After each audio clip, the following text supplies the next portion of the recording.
Hello. Hi. Pew, pew. I'm coming. I'm getting set up, okay? All right. Things have been hectic for me. Oh, happy Monday. Hello. Welcome in, everyone. Oh my gosh, people. You were gifted a song. No.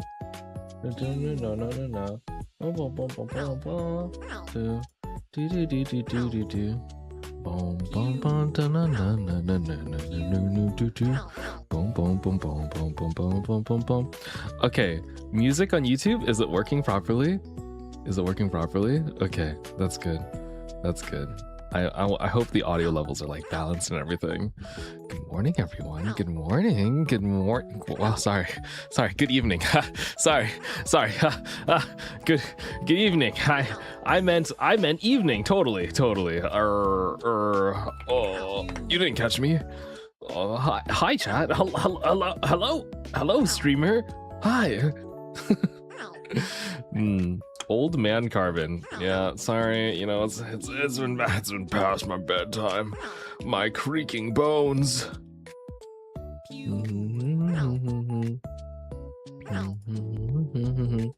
Did you just wake up or something? Maybe. I may have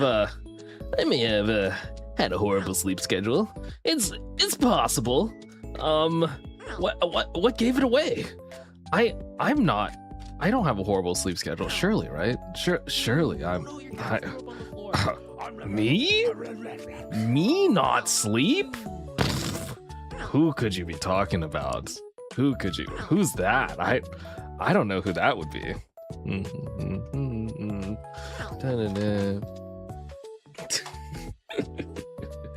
Oh my gosh, me, thank you for the Prime sub. Oh my gosh, wowee, I've been here for so long. What do you mean? You've been having fun for so long. Thank you for being here. And Titan, oh my gosh, thank you for the gift sub. I forgot to thank you earlier. Oh, Titan also got first day. I don't know how he gets it first so fast. Genuinely no idea.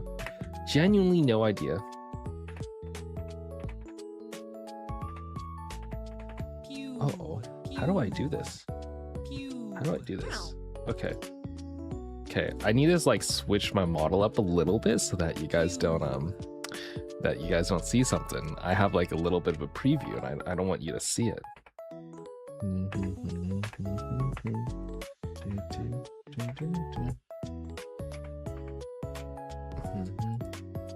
Okay, I think this is okay. I think this is okay. Good. Yeah, we can dark mode today. I think we can dark mode today. I guess we're just all washed and ran through compared to Titan. Sorry.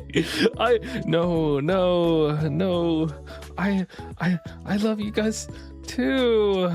You're like, okay. I'm kidding. I'm sorry. Do you imagine if I just like treated one Carbonaut specifically way better than every other Carbonaut? Could you imagine if like every single time someone came in, I'd be like, oh my gosh, it's so nice to see you again. And then the next person that comes in right afterwards, I'm just gonna like, hey, what's up? Could you? You know what? I should pick like a little spinner wheel and then like only treat that one person super nicely based off of like this random RNG spinner wheel. That'd be really funny. Damn, on my birthday? It's your birthday? Happy birthday, Lamb. Well, happy birthday. I hope you have a good one. I hope it's been treating you well. Yeah. And you are fair to do that? No, I don't like that. I like to treat people somewhat fairly. At least somewhat, okay? I need some decorum, just like the tiniest bit of decorum, you know? I don't have much, but I can have a little.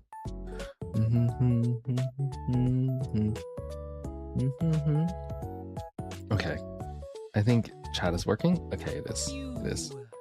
And okay, let's see. All right. What? Boom. Whoa, boom. Hello. Hi. Hello. Hello. Welcome, welcome. Oh, I also saw someone from YouTube had a graduation. Okay. Yeah, you hate me. You hate me. That's okay. That's okay. I get it. It's fine. You know what? We can't all have nice things. He's here in angst form. Yeah, I am. I actually have I have quite an angst form. I don't know if I want to show you guys. I finally got the new hairstyle. I've been trying it out and I think you're gonna like it a lot, but like, oh my, it's a little angst. It's closer to my IRL hair right now, but yeah, I don't know. Maybe it's too soon to show. Oh my gosh, Yuki, thank you for the gift sub. I appreciate it. Oh, also we have Kiki, early happy birthday. Bro needs a haircut. I'm gonna get a haircut soon, okay? I promise. Please forgive me. Hello everyone. Hi. I'm a little lower energy today because I just had an EP wakesy. Wait, I have a question. Are the bags part of the model or is it toggle? It's a toggle. Here, I'll show you. Hello. I'm okay. Yeah.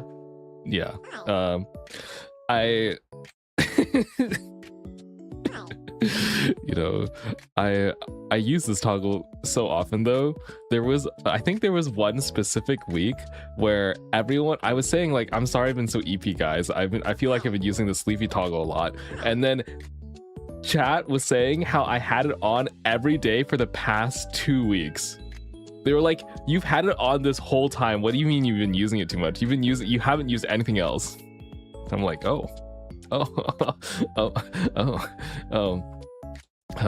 it's basically more canon than your normal face. Sometimes I feel that way.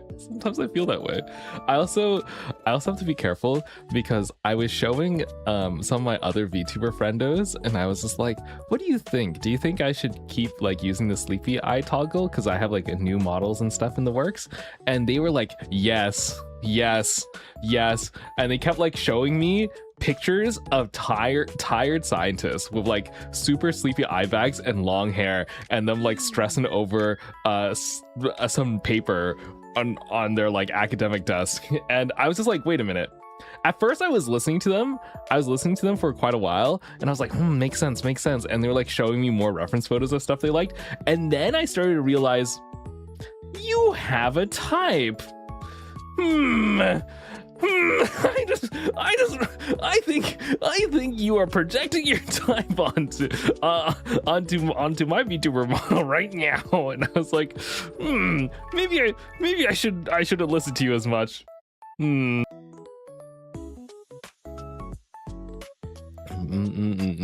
glorp today? Oh, true.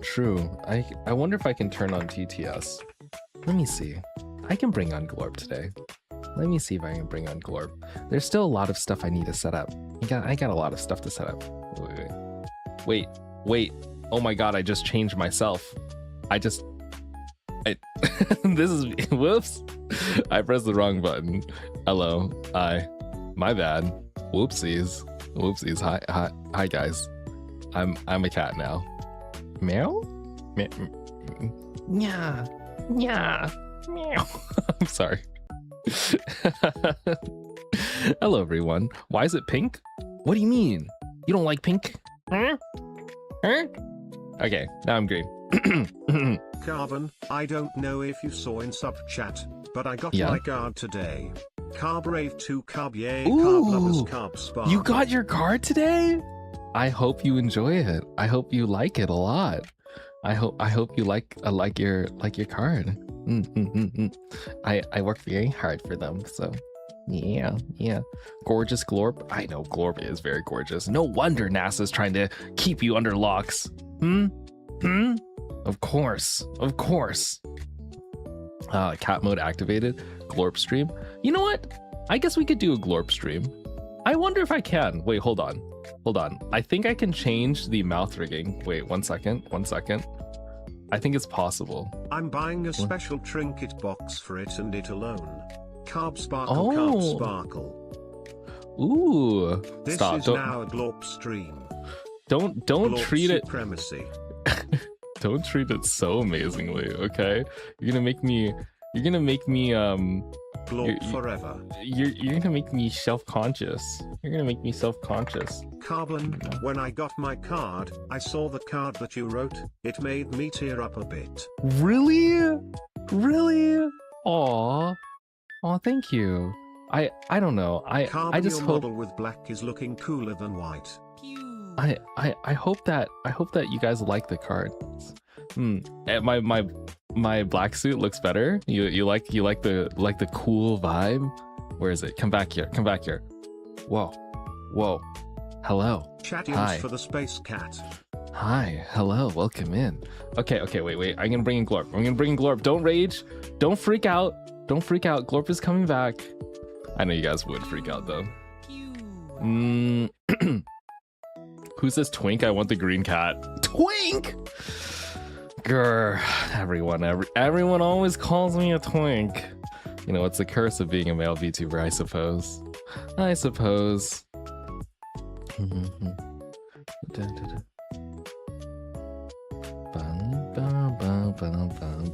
Sorry, I just wanted to change some of the songs. Why did you click Glorp out? I just need to bring back my face, you know? Hello everyone. Hi. Hello. It's because you still haven't removed the femboy tag. You know what else I haven't done? I haven't changed my schedule on my homepage website since October. So you know what? There's a lot of things that I need to do. But you know, I focus on the important things, which is yapping with you, right? Come on. I'm prioritizing you, chat. Don't you feel special? Aren't you like, wow, Karbon's life is falling apart, but he still makes time for stream. This guy's an idiot. Okay, it's not falling apart that much, but I do. Forever femboy in our hearts. Okay, thanks. I do have a flight soon. I'm flying out to do a big scientific conference presentation, and I was preparing my slide deck. I have like 30 minutes to go through 30 slides, and I think it's too much. So I'm like trying to cut down the slides right now so that I can actually present it well.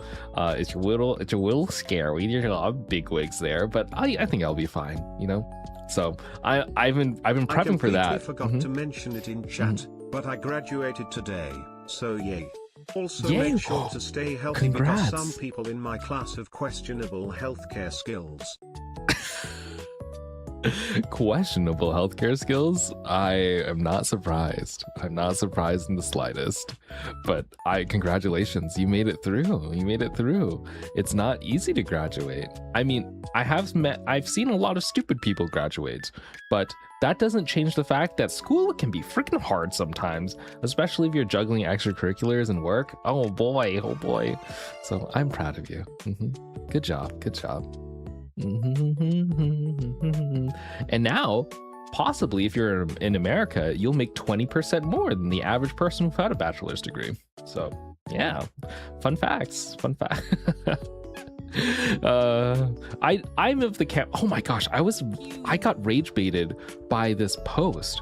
Like, I saw this Twitter post by some like podcast tech bro was just like, hey guys, you don't need to go to school. You shouldn't go to school. School is for losers. You should just like quit and make a multi-million-dollar business. And I was just like, okay, sorry, I'll just win the lottery then. I was like, this is the worst advice. And they were saying like, yeah, you should not even take out student loans either, because student loans are completely a scam. You shouldn't pay for school. And I was just like, sorry, a lot of people don't come from financial means, right? If you get into college and they don't give you enough aid because your parents make too much money, but maybe you don't talk to your parents, right? I don't know if you know this, but in America, the biggest indicator of how much financial aid you'll get, how much money the government will give you, is entirely based on how much money your parents make. And a lot of parents are assholes. A lot of parents have a ton of money and they don't give it to their kid or pay for their college. And those kids are screwed. AKA, my parents were very irresponsible with their money and I did not have enough financial aid. And so I did pay everything out of my own pocket with a bunch of student loans and part-time work. And I'm really glad I took out those loans because it got me a degree that made me so much more money than if I had just worked at some retail place trying to save up. You know, it's much easier to take out the loans and then make way more per hour, make like $40 an hour versus trying to work through like $12 an hour minimum wage to save up for college. So highly recommend if you're getting a degree that you know you can monetize. I wouldn't be afraid of student loans. You can even check like debt to income ratios and you should be fine. I think you should not. I know there's a whole narrative right now that school can be overrated, and I will agree in certain fields like creative fields, like if you want to be a YouTuber, right? I don't think you need to go to college. If you want to be, I don't know, some sort of artist, like a character designer, school can help, but a lot of that is portfolio based. So it depends on your career. But for things like STEM, oh man, good luck trying to get an engineer or scientist job without some sort of academic credentials, right? I need that good of a pay, even if gas is killing us with the price. Yeah, gas prices. Thankfully, I don't travel very much. By car anyway. You know, I take my trusty rocket ship everywhere, and that's been pretty nice. Not to mention loan forgiveness programs exist. Oh yeah, if you want to be a teacher, for sure.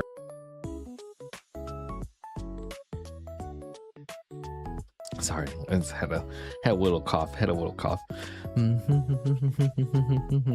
Bro, I just want to marry rich. You and me both. Anyway, hello. Good morning, y'all.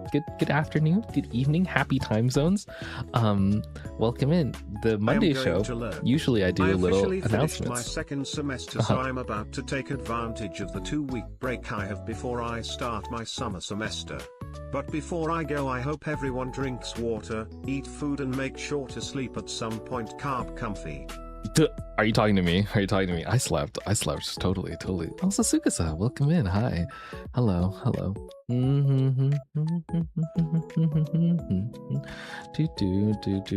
I'm still in high school, but I'm hoping to go to college to finish aerospace. I hope you're 18. But yeah, good luck. Aerospace engineering is a very cool field. It can be very hard though. Have fun learning all the control theories and all the plane wing body physics. Oh boy, that stuff was pretty difficult. That was pretty difficult. Okay, let me turn down the music a little. Actually, I need to mentally clear my mind a little. Wait. Actually, I'm gonna pause it. I'm gonna pause the lyrics, and then I'm gonna leave. Hold on. Hold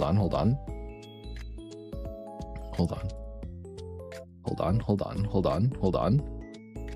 This one. There we go. I can hear my thoughts now. Sorry. Here, you can hold on to Glorp right now. Okay.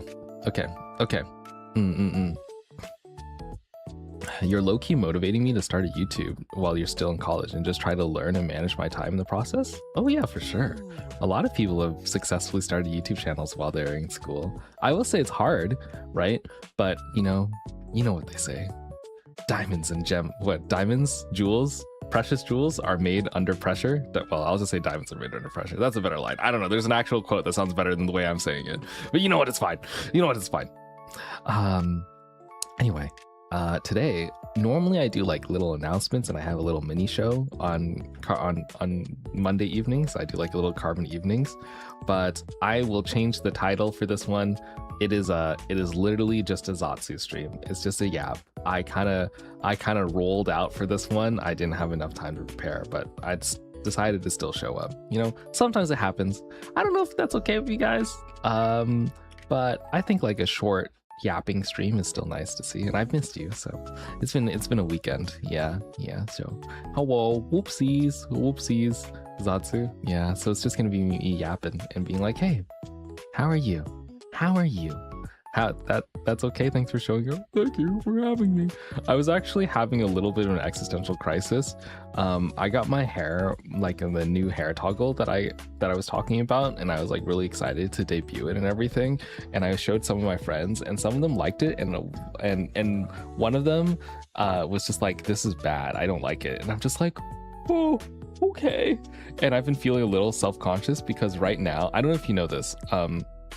In the VTubing sphere, there is a very prominent VTuber, Rin Penrose, had recently came out with a new model, and a lot of the reception for it has been very mixed. When you're bald, especially when you're bald. Thank you. You know what? That makes me feel better. If you like me when I'm bald, surely me with different hair can't be that bad.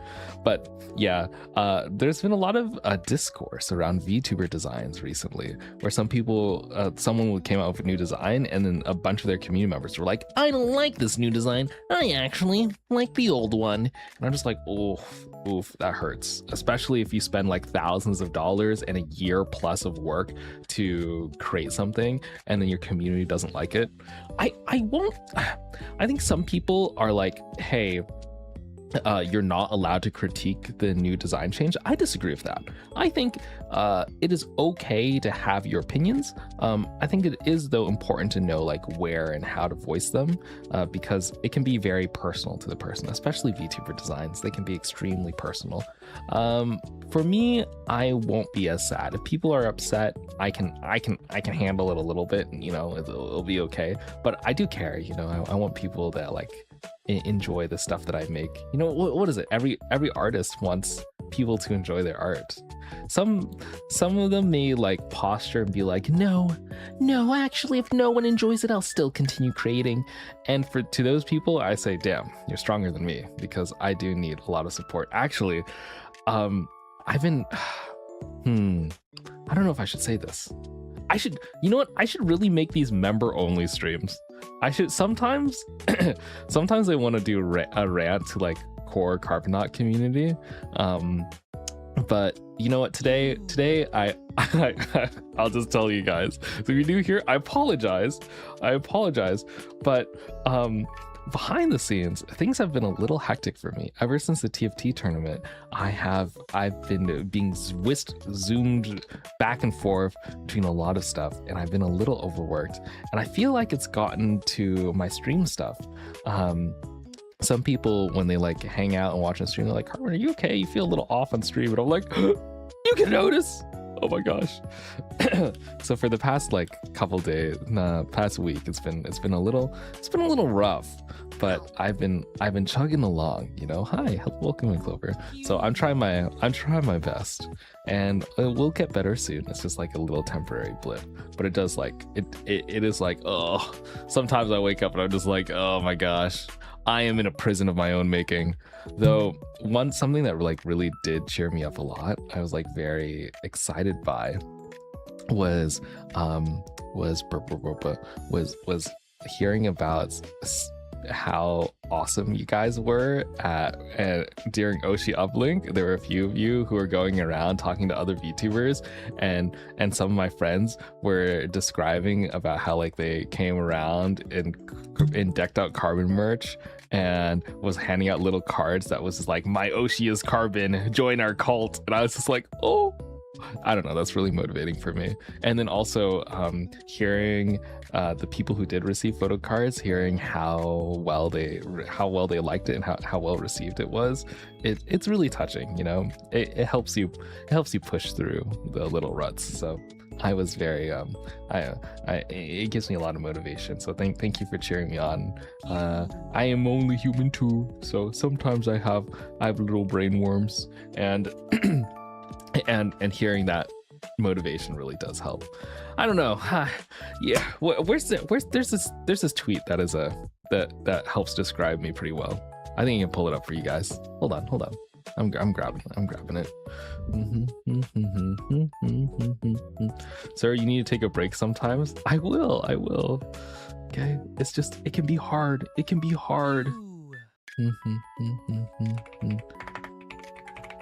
Okay, I'm trying to pull up this image that I think you guys will like.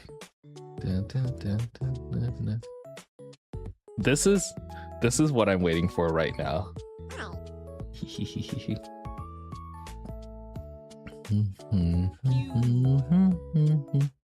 This is what I'm waiting for.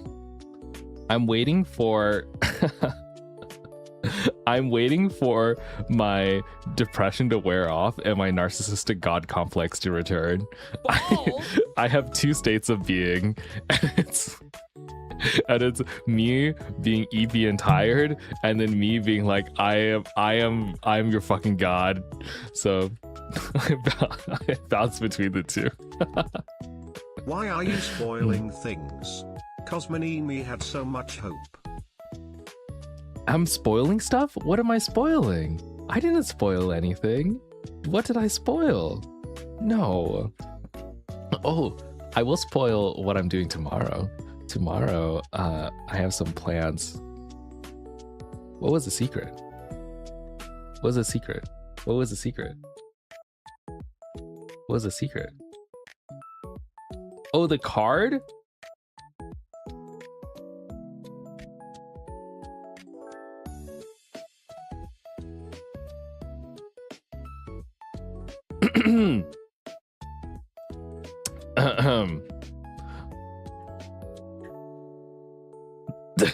This dumb fucking boy.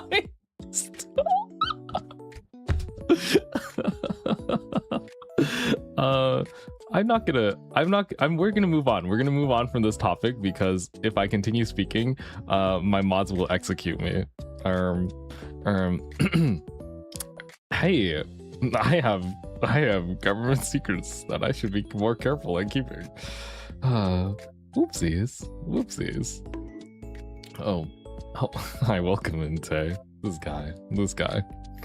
Wait, Tay, I have a new hairstyle. Do you want me to show you a photo of it? Wait, have I shown you the new hairstyle photo? I wonder what your thoughts are. Charge on him, boss? No. Here, let me see if I can send it to him. I wonder what his thoughts would be. I wonder what he'd think. Do you think it'd be too powerful or too I don't know. Here, let me find it. I showed Turb earlier. Okay, I'm gonna show this to you, Tay. You don't leak it. If you leak it, I'll kill you. Not a threat. Actually, not in Minecraft. I'm showing up to your house. Okay, here you go. Oh shit, your voice is really nice. Oh, thank you. It's because, fuck, this is, I'll tell you a story. One time when I was in college, I had this best friend. I had this friend that I studied with a lot, and we were both in the physics program. And she would constantly try to get schedule study sessions really late in the night with me, extremely late, at 1 a.m. She'd be like, time to go study for this exam together. And not only that, I would have really busy days, and then she would be like, yeah, I really want to see you on those busy days specifically, just those busy days. And I'm just like, why do you always want to hang out with me when I'm so busy and dead? And I was like, can we just I'll have more energy at a later time, and we can hang out when I have more energy. And she's like, no, it's okay, it's fine. I know you're super tired from all this stuff, and I'll meet you whenever you're tired. It's fine. You don't have to get a ton of rest to see me. It's okay. I'm okay with low energy Karbon. And come to realize, she just has a thing for me being sleepy. She just likes exhausted, tired me. And she's like, yeah, it's just so soothing. It's just so nice to study to and hang out with. And I was just like, you don't care. You don't care about me as a person. Oh my god. And we had been friends for a year. She told me that. She told me that. She told me after like a year after we had finished taking a bunch of classes together. She was just like, yeah, we were like, what were we doing? We were getting lunch as like a whole friend group. There's like we were meeting up with a bunch, like 6 or 7 of our like cohort. We were all getting dinner together. Not dinner, it was lunch together. And while we were around the table, I was just like, yeah, I remember during like the program, it was just so rough. At least so and so, like I don't know what to call them. I'll call them K. Fun fact, no, I'm K because I'm Carbon. Cinco de Mayo. Oh, Cinco de Mayo happy is Cinco to de Mayo. commemorate the Battle of Puebla in 1862, That's a good letter. when the Mexican army defeated the French army during the Second Franco-Mexican War. The First Franco-Mexican War being in 1838. What will I call her? I'll call her Kuromi because she always dressed like super black. Okay, so Kuromi was like, I was like, yeah, thanks Kuromi for like always hanging out with me and be doing like those study sessions late in the evening, because I felt like a little self-conscious that I never had extra energy to hang out and I could only like do co-working stuff. And then she was just like, to the whole table, to all 7 or 8 of us, she was like, yeah, you know, you have like a really like I really liked your overwork stressed study mode. It was like really comforting and nice to study with, and actually seeing you outside of that is like kind of weird for me. And I'm just like, my normal daily life gave her the ick. She only likes me when I'm dying, and I'm just like, that's crazy. That's insane. That's an insane thing to say. And I just stood there stun-locked. I was just like, okay. Okay. Okay. I feel like that with some friends because they motivate me. I've heard that too. I've heard that I can be very motivating for people because I do try to do a lot of things, so it does help motivate them too. I've been recently very motivated by a few other VTubers who've been able to like put out so much stuff and they work so hard, and I'm just like, oh man, I gotta lock in, you know? People say that comparison is a bad thing, and I agree, over comparison can be bad, but I think some baseline level of friendly competition is it can be very helpful. Literally, I was I was in a group call last night with 3 other VTubers, and they all peer pressured me to make a new YouTube channel, and we would all speed run to 100k before Offkai. And I was just like, are you serious? You want me to make a completely new channel and see which one of us could get 100k subs first? Are you serious? And they're like, yeah, let's do it. And I'm just like, okay.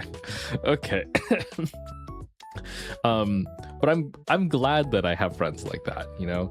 I feel like some people, it's easy to get complacent, you know, and it's nice to have like a whole group of people cheering you on and pushing you to be a better version of yourself. Yeah.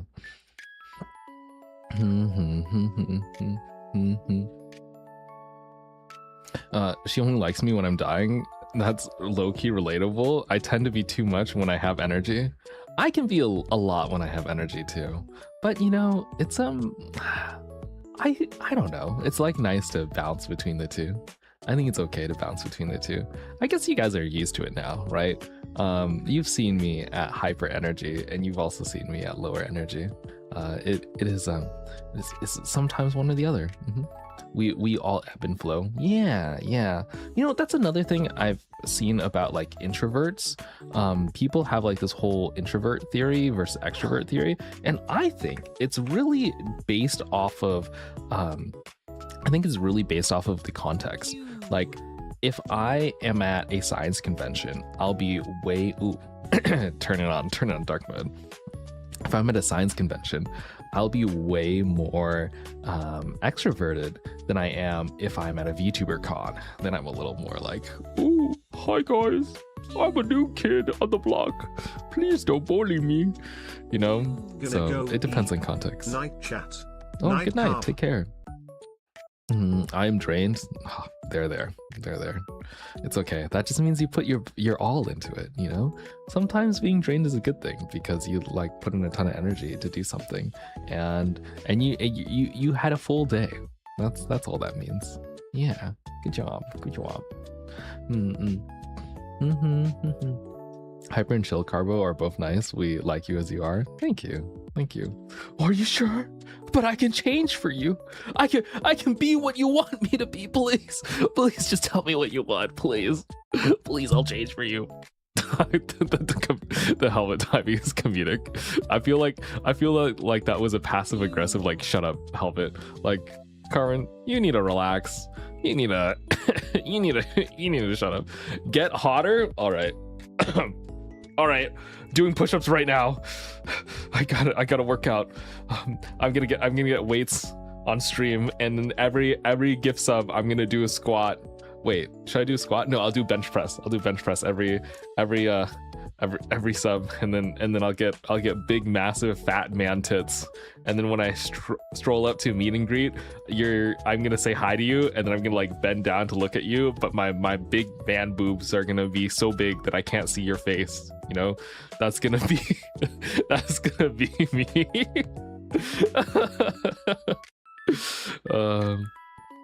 Someone draw that. Stop. I will say I did meet I met a bodybuilder in person at a I have like this friend, right, who works out quite a bit, works out a lot, and I hadn't seen them in a long time. I hadn't seen them until like, well, before they had like a 3-year workout stint where they like super grinded the workout stuff. And when I saw them again after they had on this like whole gym arc, I genuinely didn't recognize them. First off, they're extremely tall. Okay, they're like 6'6", 6'7". They're like 6'7", right? So they're pretty tall. And I went to go see them, and I was like, hey, I was like, hey, Kane. Sorry, I was like stumbling on the name. I'm like, do I say the name? It's fine. I was like, hey, Kane, how are you? You know, it's been a long while. Like, nice to see you again. They're also a nerd friend of mine. We used to do fun, cool nerd stuff together. I won't say like the full context because it's kind of NDA stuff, but we both used to be like big old scientists, right? And then where I picked up things like VTubing and other side hobbies, he went really into gym stuff. He like went completely gym maxing. His whole personality is lift weights, get swole, right? And yeah, he's like 6'7". He's huge. I went to go get ramen with him, and I stroll up over to go like see him, and man, somehow within 2 or 3 years is jacked. Like, I look up because okay, spoiler alert. I'm sorry. This might ruin your immersion. I am shorter than 6'7". Okay, I apologize. I am shorter than 6'7". My bad. My bad. Anyway, I went to go dinner with him, and when I saw him, I have to like look up to like look at his face, right? And as I'm looking up, I'm like getting the whole pan of his face, and like the panorama of his body, and then like I see his boobies, his man tits that he's been working out, and they are so large that I can't see his full face because he like steps up closer to go say hi, like give me a hug. So like he's standing right next to me, and I'm like looking up, and you know that image where like the the guy looks up and you can see like the big booby shadow? That was me. And I was just like, oh my, this now I feel like a twig. And I'm pretty sure it looked like us getting ramen, we were the main characters of some BL romance show. And I was just like, damn, I don't know how I feel about this. And we were just catching up after a couple of years. We're like good friends, right? But my goodness, the size difference was horrendous. It was just like, I was like, wow. Oh man. And also he called me a little guy. He's never called me a little guy before, but something about the gym changed his, I don't know, changed his vocabulary or something. He was just like, hey little bud. And I was just like, but I'm a fight you. I was like, damn. Yeah. That was a little girl. Me when I see my cosplay friends, oh, don't even get me started. You know why? You want to know why he started working out so much? He got really into Dragon Ball Hi, Z Mr. Karbon. cosplay. Can I borrow those earrings of yours for my yaoi trinket shelf? Go for it. Go for it, I guess. I got spare gold, you know. Gold is everywhere in space. He got really into working out because he wanted to cosplay Goku from Dragon Ball Z and be really jacked for it. And he thought it'd be really cool. And so man just started hitting the gym. And honestly, I respect that. One of my cosplay goals is I would eventually like to cosplay Malzahar from League of Legends, but the shirtless version. So I would like to get a nice jacked six-pack abs, look really hot, and then be shirtless for cosplay. I don't know, like. Sometimes you want to cosplay a slutty character, okay? Sometimes you just want to be have a slutty cosplay. Let me enjoy myself a little, right? So one day, I'm working to it, you know. OMG, yes, the League cosplay. I've cosplayed Stark as well. That was really fun. I went around as Stark for a convention, and I really enjoyed that. That was nice. I did. If you saw a Stark sleeping on the fourth floor of a convention room, and he was sleeping while hugging his boots, and underneath, on top of two hotel chairs stacked together, that was me.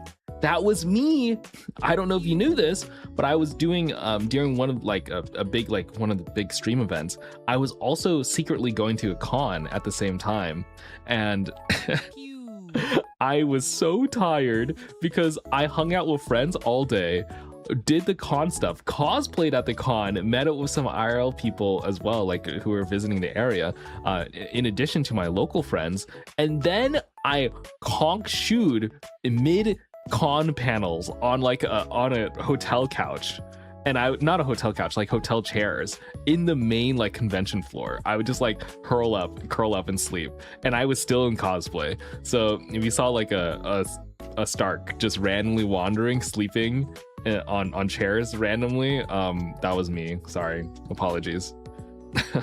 That was adorable. I wish I could show you a photo. I'm sure some people took pictures, but I was curled up in a ball holding my badge and my shoes because I was wearing these really big black combat boots, because Stark has these big boots, right? And I happen to have these huge hashtag not sponsored, but I have these huge black Doc Marten leather boots, which are really nice. I really like them, and I didn't want to lose the boots, but they were they can be a little painful to wear all day, and so I took them off, and I was holding them in my chest, curled up in a little ball, so that no one could take them and steal them either, but I wanted to take them off. So it's just me curled up in a ball holding the boots, and then there's also a gigantic battle axe sticking out from the boots. So that was I was taking my nap. I did the same at a con, passed out as Glorb in the bathroom yesterday. You get it. If you're a cosplayer, you understand.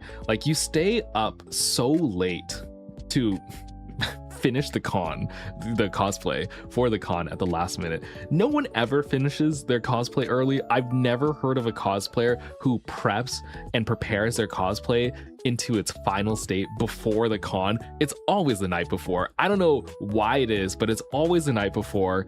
And then you have no sleep. You show up to the convention, and then someone invites you to like some like mixer party that you end up going to. Plus you're like trying to run from panel to panel, and you're getting overstimulated because there's like literally a bajillion people at a convention, right? There's so many people there. So you're not used to being outside and surrounded by people. Now suddenly there is, and you have like all this fan art and merch that you're thinking about buying. So you have a ton of analysis paralysis throughout the day, and you get a little tired. Okay, cosplay Karbon gets a little eepy at the end of the day, but it's fun. I do enjoy it.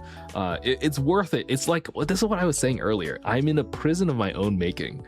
It's like my steak is too juicy and buttery, and I just can't. I'm refusing to stop eating. I have to keep eating it, and my tummy's like, please, Karbon, please, no more. And I'm like, it's too good. It's too good. We gotta eat while the eating's good. And and I'm like shoveling in my mouth. So sometimes it's too much. But I never regret it. I never regret pushing myself and doing the things that I want to do like that. Cons stress me out. I have really terrible crowd anxiety. I think, okay, this is another thing. If you're traveling for a convention and you happen to have a hotel in the area, it is so nice to say fuck you to the con and then go to your chill hotel and just sit there for like 20-30 minutes. It may seem like a small thing, but being able to take a break, especially if you get easily overwhelmed, and just, you know, center yourself in a more chill area, very nice, very nice.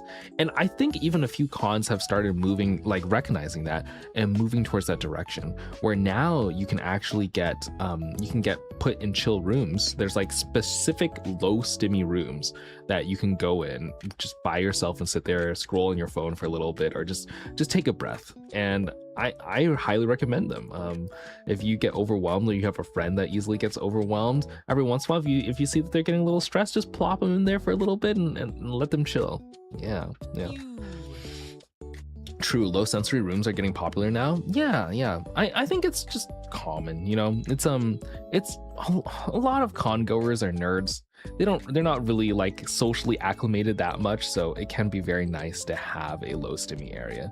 I can usually go on for a while in terms of like stimulation, like cons and stuff like that, but you know, some days, like I've had a long week and I just want to sit for a bit. It's actually usually not the crowds that get me, it's my friends. Sometimes they can get overwhelming, sometimes they're a little much, and I'm just like, you need to stop talking. They're like nerd explaining to me all the things, and I love them very much, but oh man, they have a lot of energy, and I'm just like, hey, I need to step away for a little bit. Or this is when I say I need to go to the bathroom, and I go to the bathroom and I just stare at the mirror for like a minute. I'm just like, oh, wow, I'm recouping energy.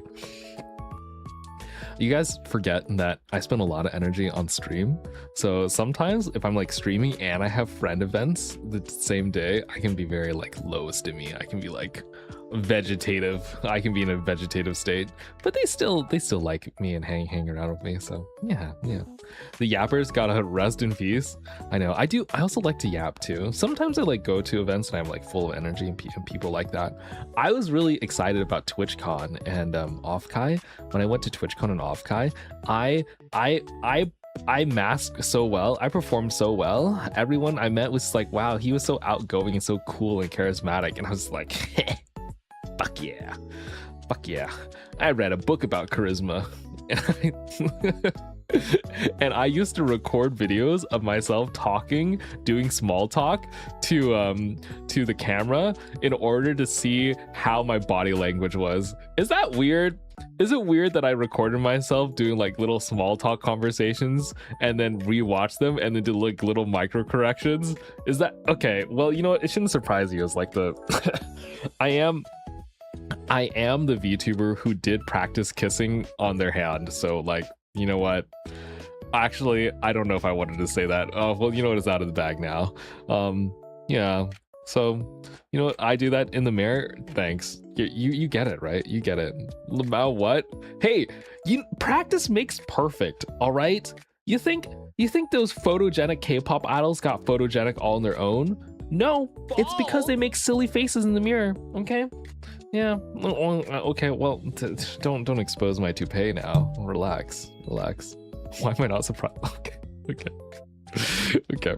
What do you mean? What does that mean? Why are you surprised? Shouldn't you be a little surprised? Kissing is crazy. You don't want to have a bad kiss, right? You think about kissing, okay? When does like tongue come into kissing? Is it like a peck? Is it like, how do you like actually make out? Like how firm do your lips have to be? You know, do you not think about these things?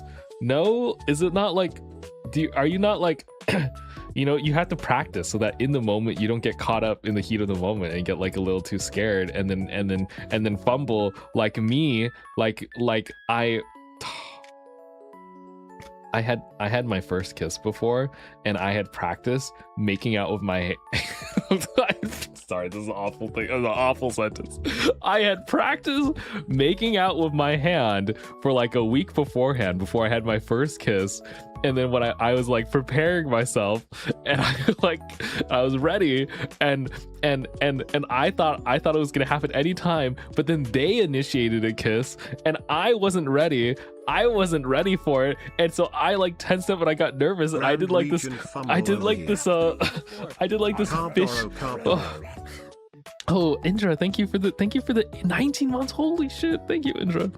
Yeah, as the kiss was coming in, I did like this mouth pucker and I like did this like fish pucker with my lips. Like it's like a kind of like a bird beak, like your lips get a little too hard, and then as our lips contacted, I felt them recoil back and look at me for a little bit and just like, okay, whatever. And I was just like, oh my god, I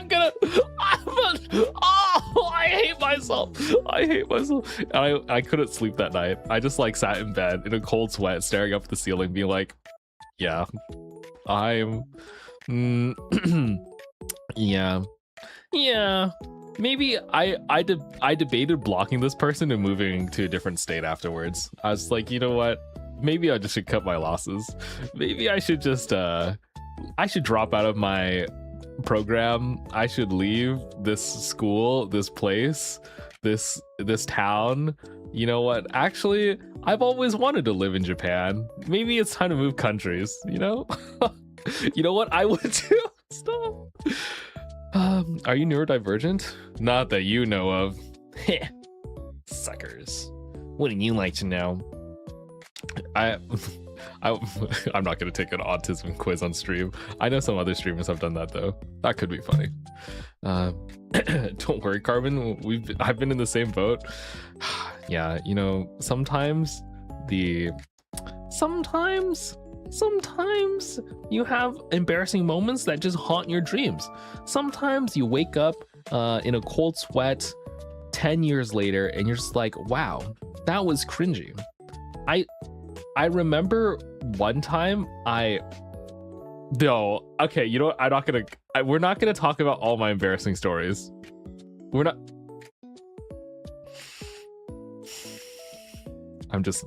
It's at the top of my mind right now. Oh my god, I'm remembering it. I'm new here. I remember. I'll tell one more. This is the last one. Also, Michi, I saw you earlier. I made Welcome, out Michi. with my I hope best you're doing friend. well. That's how I learned. We're still just friends to this day. What the? Where are you getting these friends? Also, anime lover, hello, welcome in. I love anime too. What are you getting these friends? What do you mean you make out with your best friend to practice? Is that a girly pop thing? Is it just sort of like, hey, you know, can I practice kissing you, best bud? I want to like have a good makeout sesh later on. Let's just like have a sloppy makeout sesh. Are you serious? I made out with my friend and that's how I learned she's a sloppy kisser? What are you doing? What? I've never made out with any of my friends. not even, none of them have offered. Am I a chop chud? What is this, like a hot person thing?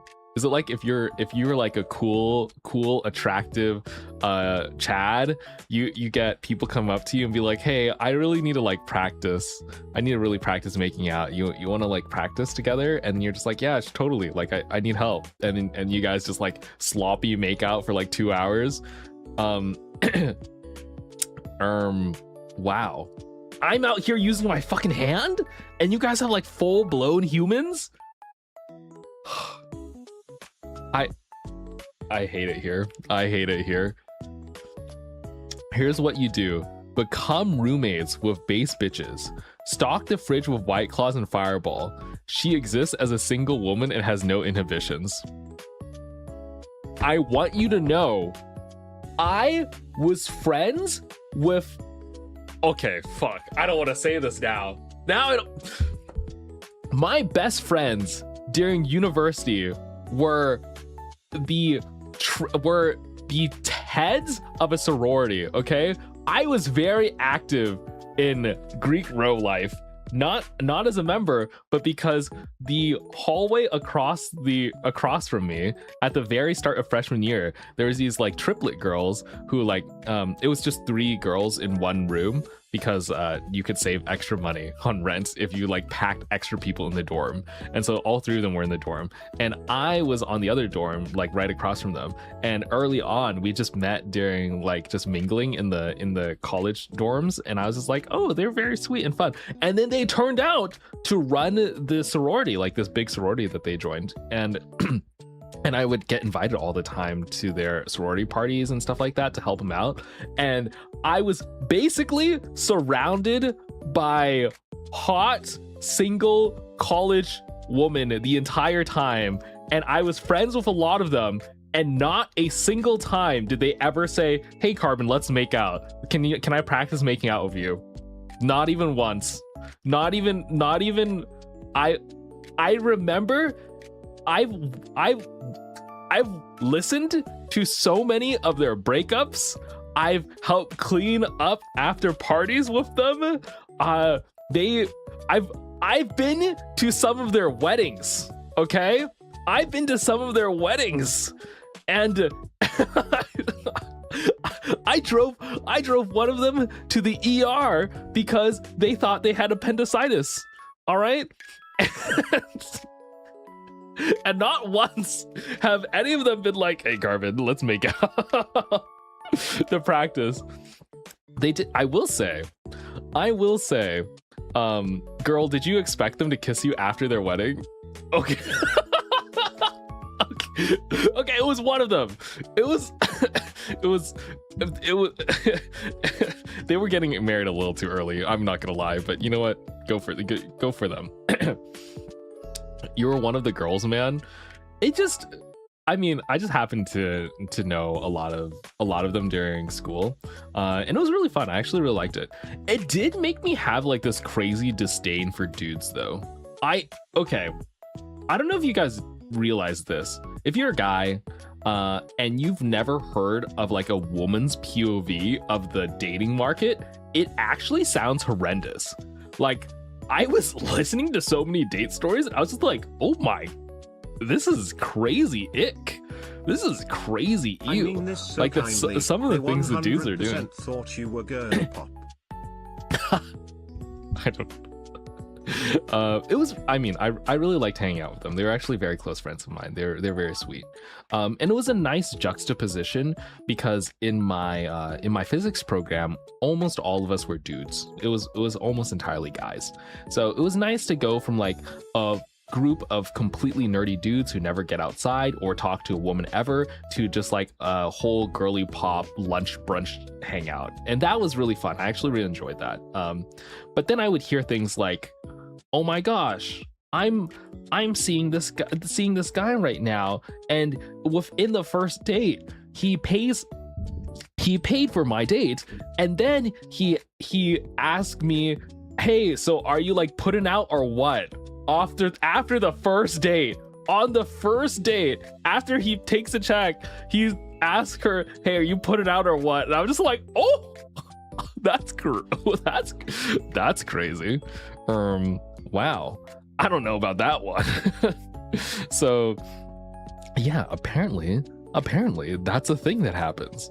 And I've heard all sorts of horror stories. Oh my gosh, you know what I've heard a lot about? I've heard a lot about the best friend trope. I've heard a lot about how this some of these women would have like a best guy friend that they hang out with a bunch. I was one of their close guy friends too, right? But it's not like I'm harboring a crush on them, okay? While I think they're very sweet, very cool, attractive people, I wasn't romantically attracted to any of them. And if I was, I would make that very clear. I would just ask them out, you know? It's not like I'm sitting there harboring resentment the entire time. But like some of these guys, I found out, like, they were telling me, yeah, my best guy friend of like 3 years, turns out he's had a crush on me this whole time, and I found out because I got a boyfriend and he got super resentful and he started like slamming doors around me and being super hateful, and it's kind of scary to be around him now. And I'm just like, what the and then they'd all be like, yeah, you know what happens, yeah, that happened to me too. And I'm just like, okay, God. Since when?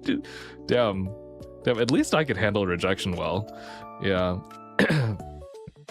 Yeah. Finding someone nowadays is pretty rough. Yeah, I've heard. I don't. Good luck. I mean, you know what? Maybe you're single. You could always become a VTuber, and then you can date in the VTubing scene. I'm kidding. Don't do that. Don't do that. Please don't do that. Oh, I'm gonna get canceled. I'm gonna get canceled for that one. Don't, please. Yeah, I will say there's a lot of I have had many. It turns out I'm like really dense. I used to think like, whoa, you guys are like play flirting with me on stream. Surely it must be a stream bit. And they'll like hit me in DMs up afterwards and be like, so like, you down? And I'm just like, I don't know about that one. Chief. Hey, that's how I met my partner. I didn't even need to touch grass. Really? Michi, you met your partner through VTubing? There's no way. Really?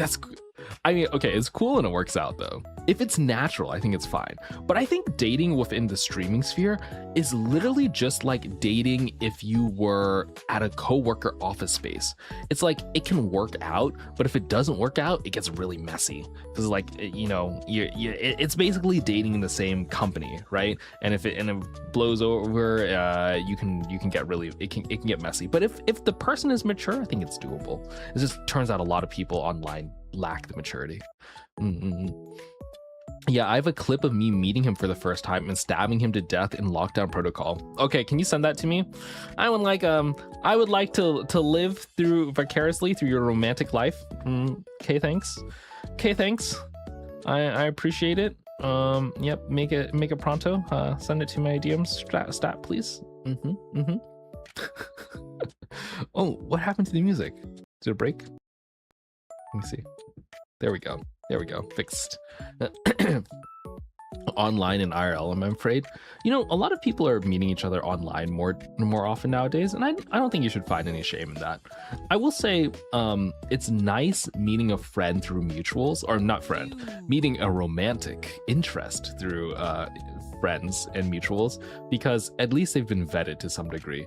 Online dating and like Tinder and apps like that can be a little scary because they're complete randos that you really have no social proof with.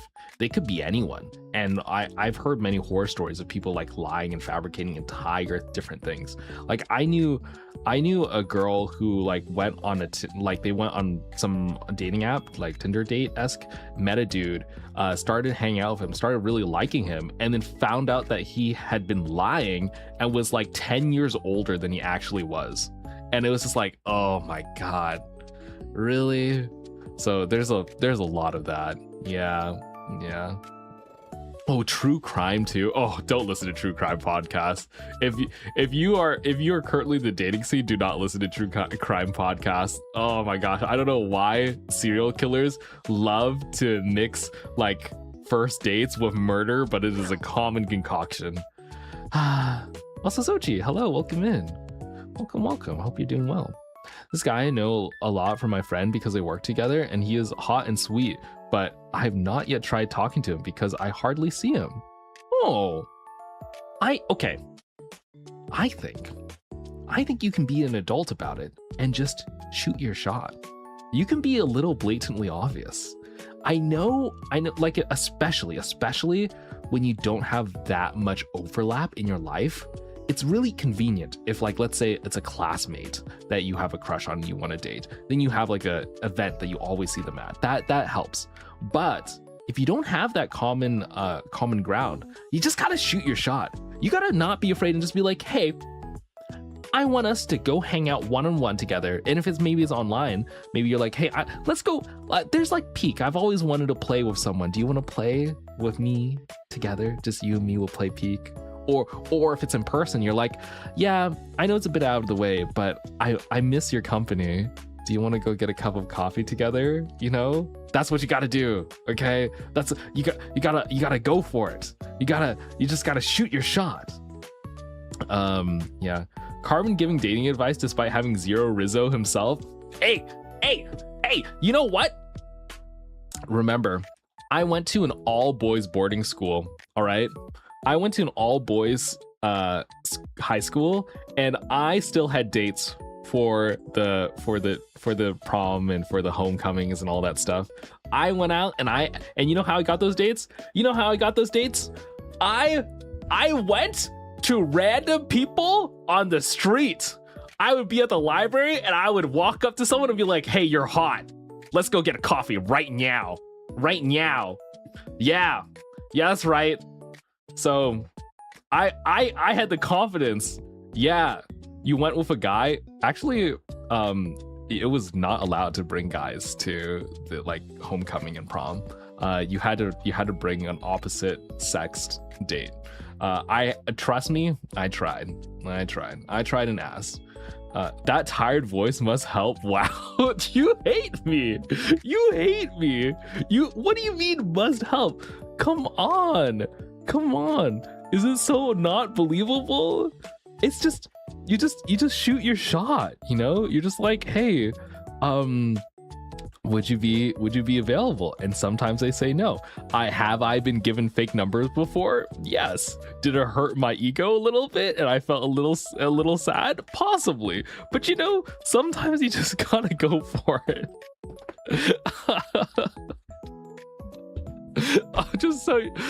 I'm so sad because you know the fake number, the fact that someone has handed me a fake number before implies not only was I were not yes, like because not we trust dating advice from the guy who made out with his own hand. Okay,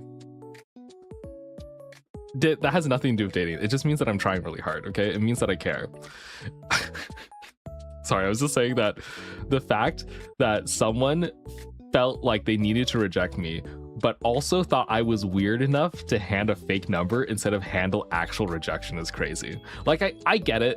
If you're a woman, there's like some safety precautions that you have to take into consideration. Like sometimes guys are a little weird, you know, and you just want to get rid of them, and you want to like, and you don't know if they can handle rejection safely. But for someone to be like, yeah, you know what, I don't really trust this guy. Let me just give him a fake number so he shoes off.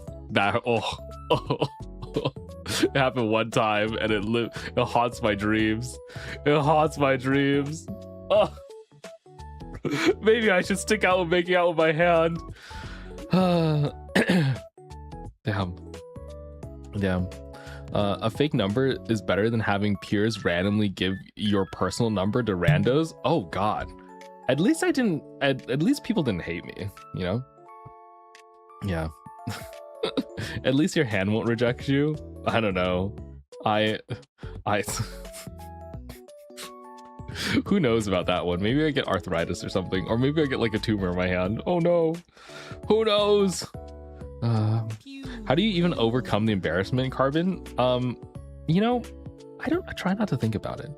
It's just like sometimes people ask me, hey Carbon, how do you reconcile the random nature of quantum physics with the deterministic experiences of your day-to-day life? And I'm just like, you know, I choose not to think about it.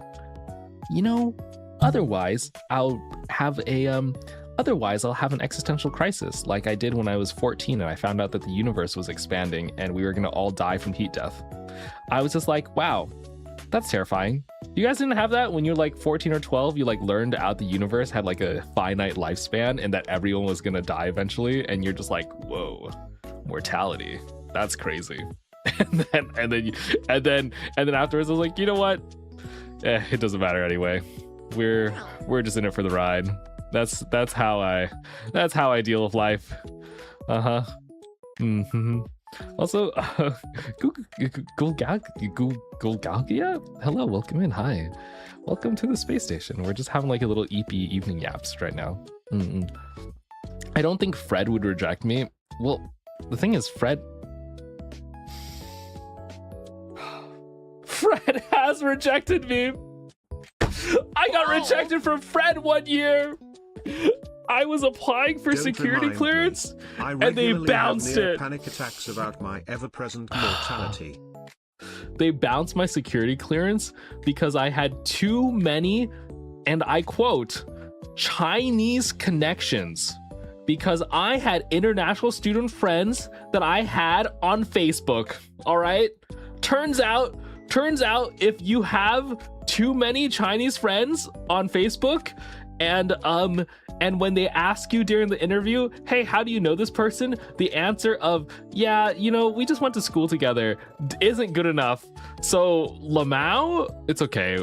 I eventually got it. Okay. I had to appeal it, but like initially it bounced and they were like, excuse me. You know too many of those foreign nationals. And I'm just like, hello, I'm sorry I have a diverse friend group. My bad that I like to talk to lots of people. I'm too sus. Get wrecked, nerd. You know what's even worse? When they look at my freaking VTuber business stuff, they're gonna be like, wow, this guy's exchanging a lot of money with different countries. He's hiring overseas artists. He's supporting people in different countries. This is not very American of him. So maybe I might get in trouble for that. We'll see. I'll deal with it. Fred is just jealous. Actually true. And maybe he's just a little possessive. Were you able to appeal? Yeah. We just won again. It's okay. It happens. I just realized it says femboy here. I expected you to have your pink suit out, lol. Okay. Well, you know what? Everyone seems to want me to have a pink suit. Everyone's like, "Hey, Carbon, when are you gonna get your pink suit out?" I don't want to put on the pink suit, okay? Not now. Maybe I will though. Maybe I'll do that later. I think that would be fun. Okay, I'm gonna change the music a little bit though. Ooh, that's a little too cheery. Wait, hold on. I'm fixing the music. One second. Boom, boom, boom. Live debugging on stream? What the? This guy, who is he? Why is he so jank? Why is he so unprepared? In which case, can I keep the pink suit of yours for my yaoi trinket shelf? Lol. Why do you have a yaoi trinket shelf? Okay, this is kind of nice. I kind of vibe with this.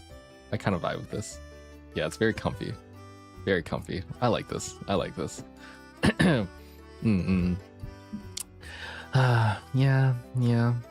I was scripting some videos, by the way. I've been working on my YouTube long form. I have one already fully scripted, and I was like working on the next one, and I was talking. I don't want to spoil some of the videos, but I was working on this video about fluoride. I was talking about my second favorite element, because obviously my first favorite element is carbon, but my second favorite element is fluoride, fluorine specifically, because I think it's just such an interesting, very commonly used but dangerous chemical. And I was making a video about it, right? And I showed one of my friends for teeth. No, not for teeth. Carbon hexafluoride and other like PFASs are very interesting because they make like non-stick coatings. If you didn't know, fluorine is the most electronegative / most chemically active element. So it creates extremely strong chemical bonds, and that results in really interesting properties.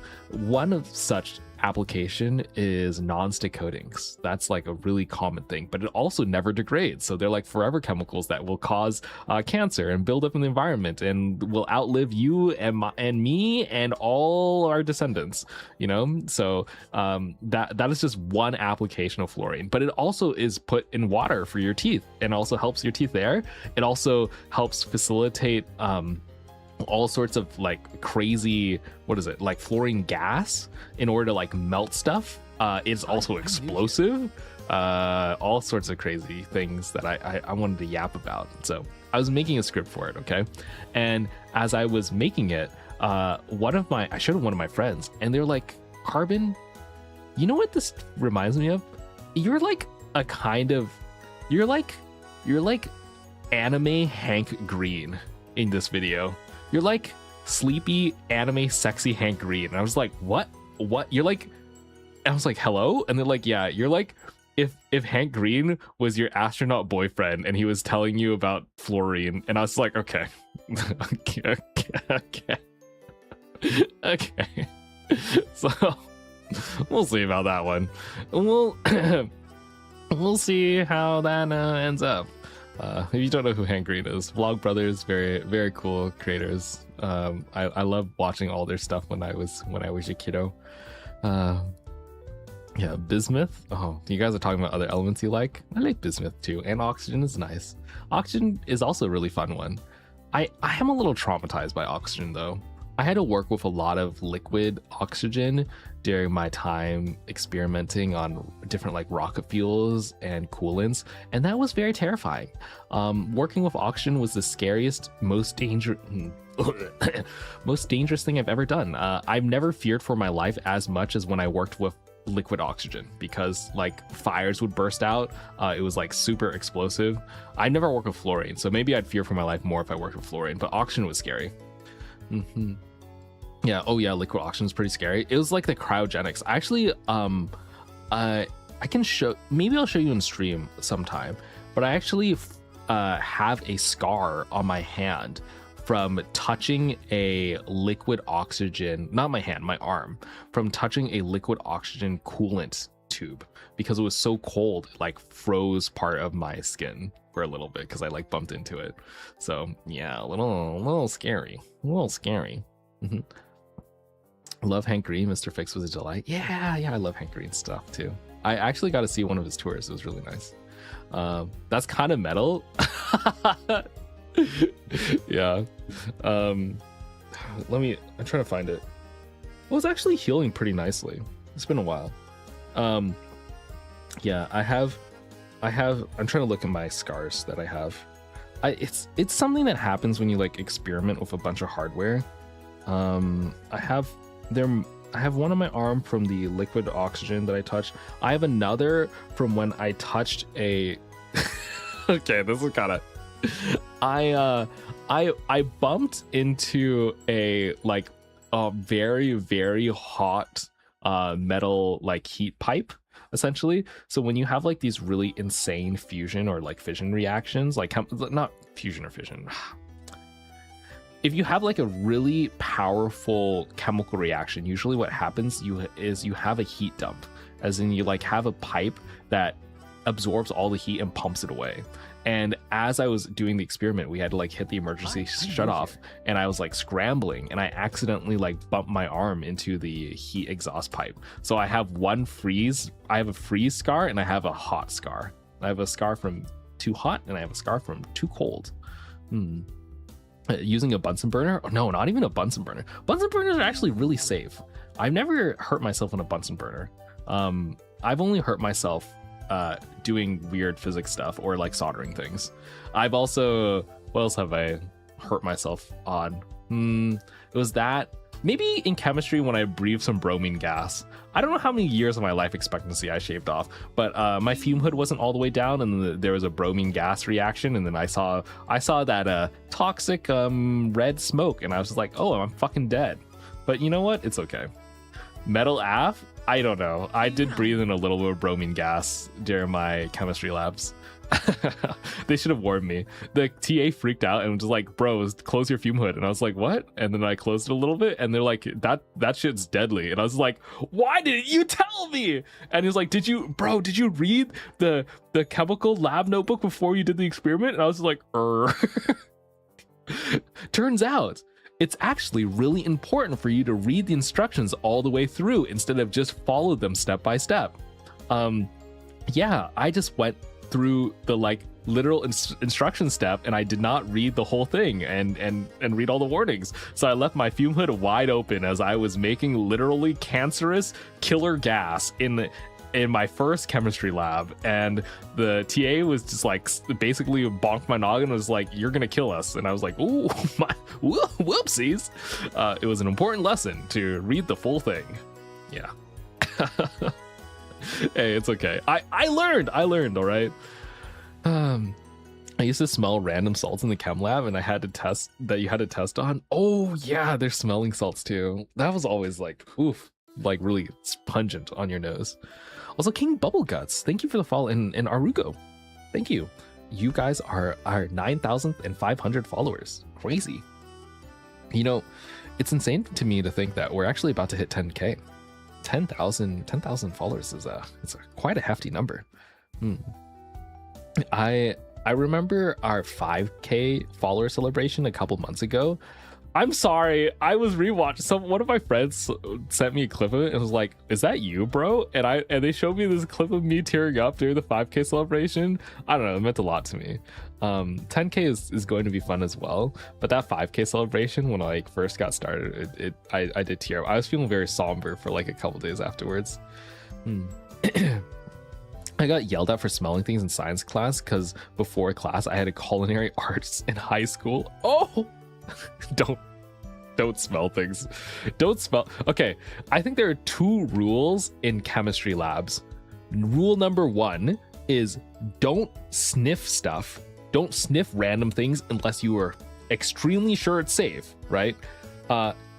Number 2, every piece of glass is hot unless otherwise specified. If you look at any chemical equipment, you can't visually see if it's hot or not. And I have seen so many people reach out for hot beakers without knowing and just grab onto them, burn their hands, and then spill corrosive chemicals everywhere. So yeah, isn't that basic lab safety? You would be surprised. Never be made to feel shameful. You would be crying as a man. surprised. Men deserve to have emotions too. Thank you, Wade. I don't know, it was very emotional for me. I'm still very thankful. Sometimes I try not to think about it too much because it gets me in the feels, but I am very appreciative that you're all here. No, we're just not going to be a sob stream today. Not going to be a sob stream today. Yeah. Did anyone else's chem teacher make them watch that apocalypse theme safety video? I know what you're talking about. They're like these crazy chemistry fails. The thing is, it actually happens. I was working in an industrial like chemistry lab, like a national lab, okay, with PhD cutting edge chemists and scientists. And in that national lab, there was a point in time where someone mixed up a beaker of H2O, water, and hydrofluoric acid. They mixed up water and hydrofluoric acid. If you don't know, one of those things is just fine. You can splash it, you can drink it. The other one is extremely deadly and will burn through you and kill you immediately. If it falls into your lap, it'll go through your genes, seep into your bones, and you'll die. There's like nothing you can do. And I'm just like, oh, okay. And the lab had to get shut down because one of the lab techs, like one of the scientists working, I don't know if they're a lab tech or a scientist, but someone inside here forgot which one was which, and they didn't know. And I was just like, oh, okay. And also, you know, another thing, in that national lab, do you know how many times I saw the oxygen sensor go off? There's a bunch of, not oxygen sensors, the air quality sensors go off inside like sealed clean rooms in chemistry labs. There are these air sensors to test air quality. They are like, they have oxygen sensors, they have carbon monoxide sensors, they have like dangerous acidic gases, and even testing things like sulfur and fluoride and stuff like that. I heard those alarms go off probably every week. Every week, there would be a red lights turn on in the entire chemistry lab floor, and everyone had to get escorted out of the lab because someone did they did some sort of oopsie, and air quality dropped in the room so much so that humans had to leave, and they had shut down the lab for the whole day. And it happened probably once a week for the, like, to be fair, it was a new wing that was spinning up, so they were going through all the growing pains. But like, goddamn, what? My lab was like right across from it, that I was just doing some temporary experiments on, and I would visit, and I'd see like 6 or 7 chemists lined outside of the chemistry lab, and I'd be like, what's up, guys? And they'd be like, yeah, the lab shut down right now. They're currently venting out all the air so we can breathe again. And I was just like, oh, what are you guys fucking doing? Are you guys trying to make bioweapons or something? Like, relax a little. Yeah, second 6-7 for the day. Okay, guys, you kidding? I hate that in the official Artemis NASA stream, the most commonly sent message during our historic moon launch was 6-7. All I saw when I looked at the Artemis stream was people spamming 6-7. It was actually, I was just like, what have we come to?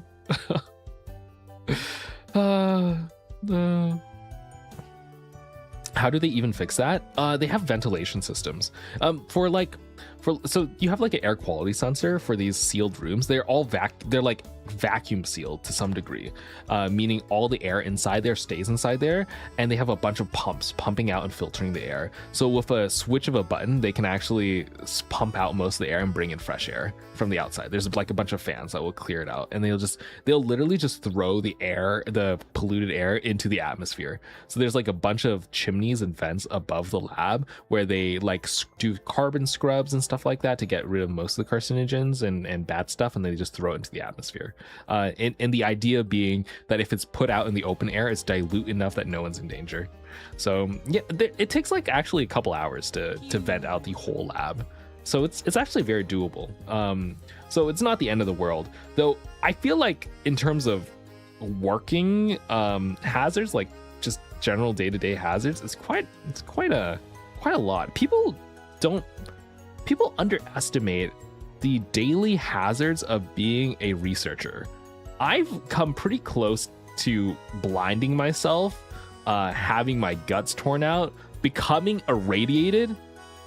There was a period of time where, chat knows about it, some of the longer Carbonauts know, I was afraid for a while that I would go infertile from exposure to radiation for a while, where I was like, I had like this little stint with some radioactive chemicals, and not radioactive chemicals, radioactive experiments. And I was just like, wow, I really want to be a father in the future. And I'm afraid that my balls are going to get radiated.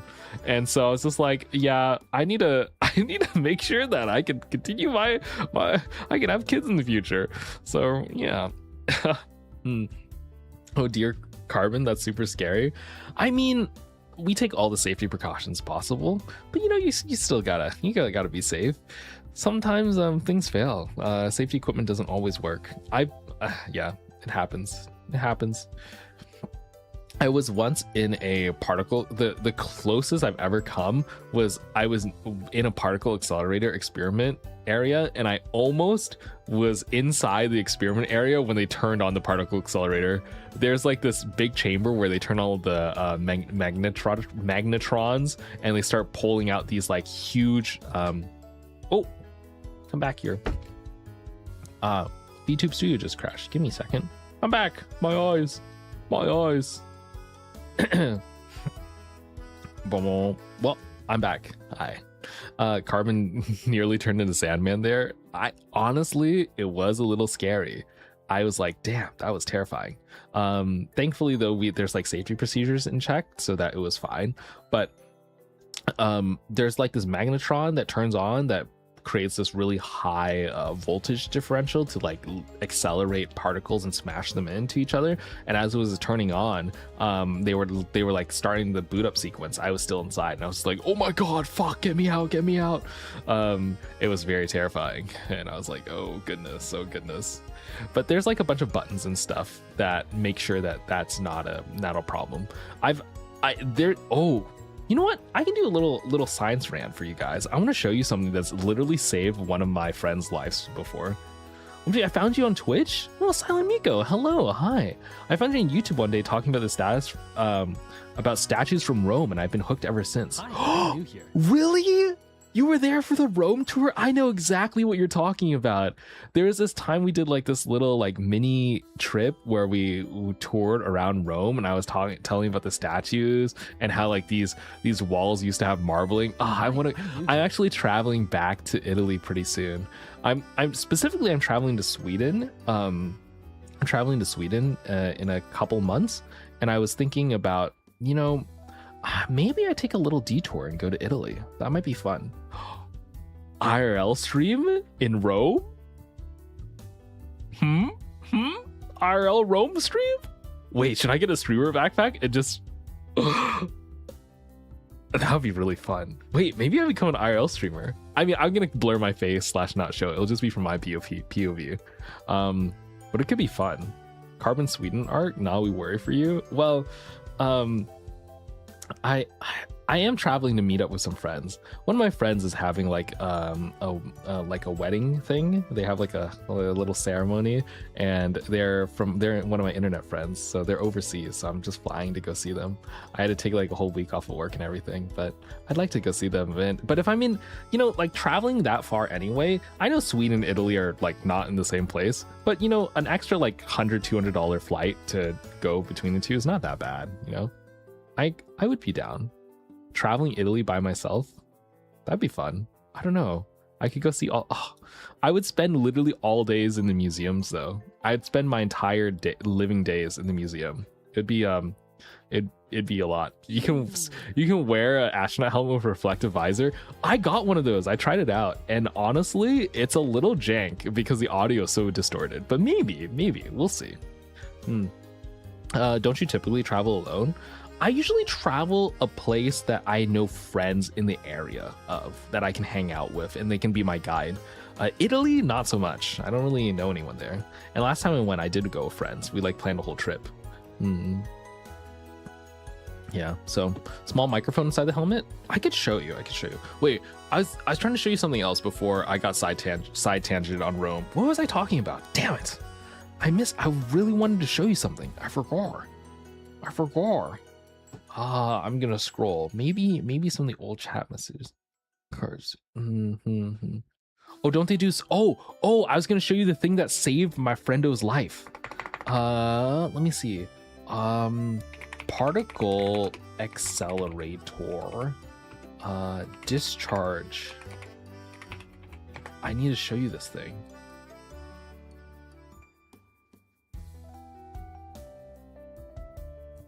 Discharge coil.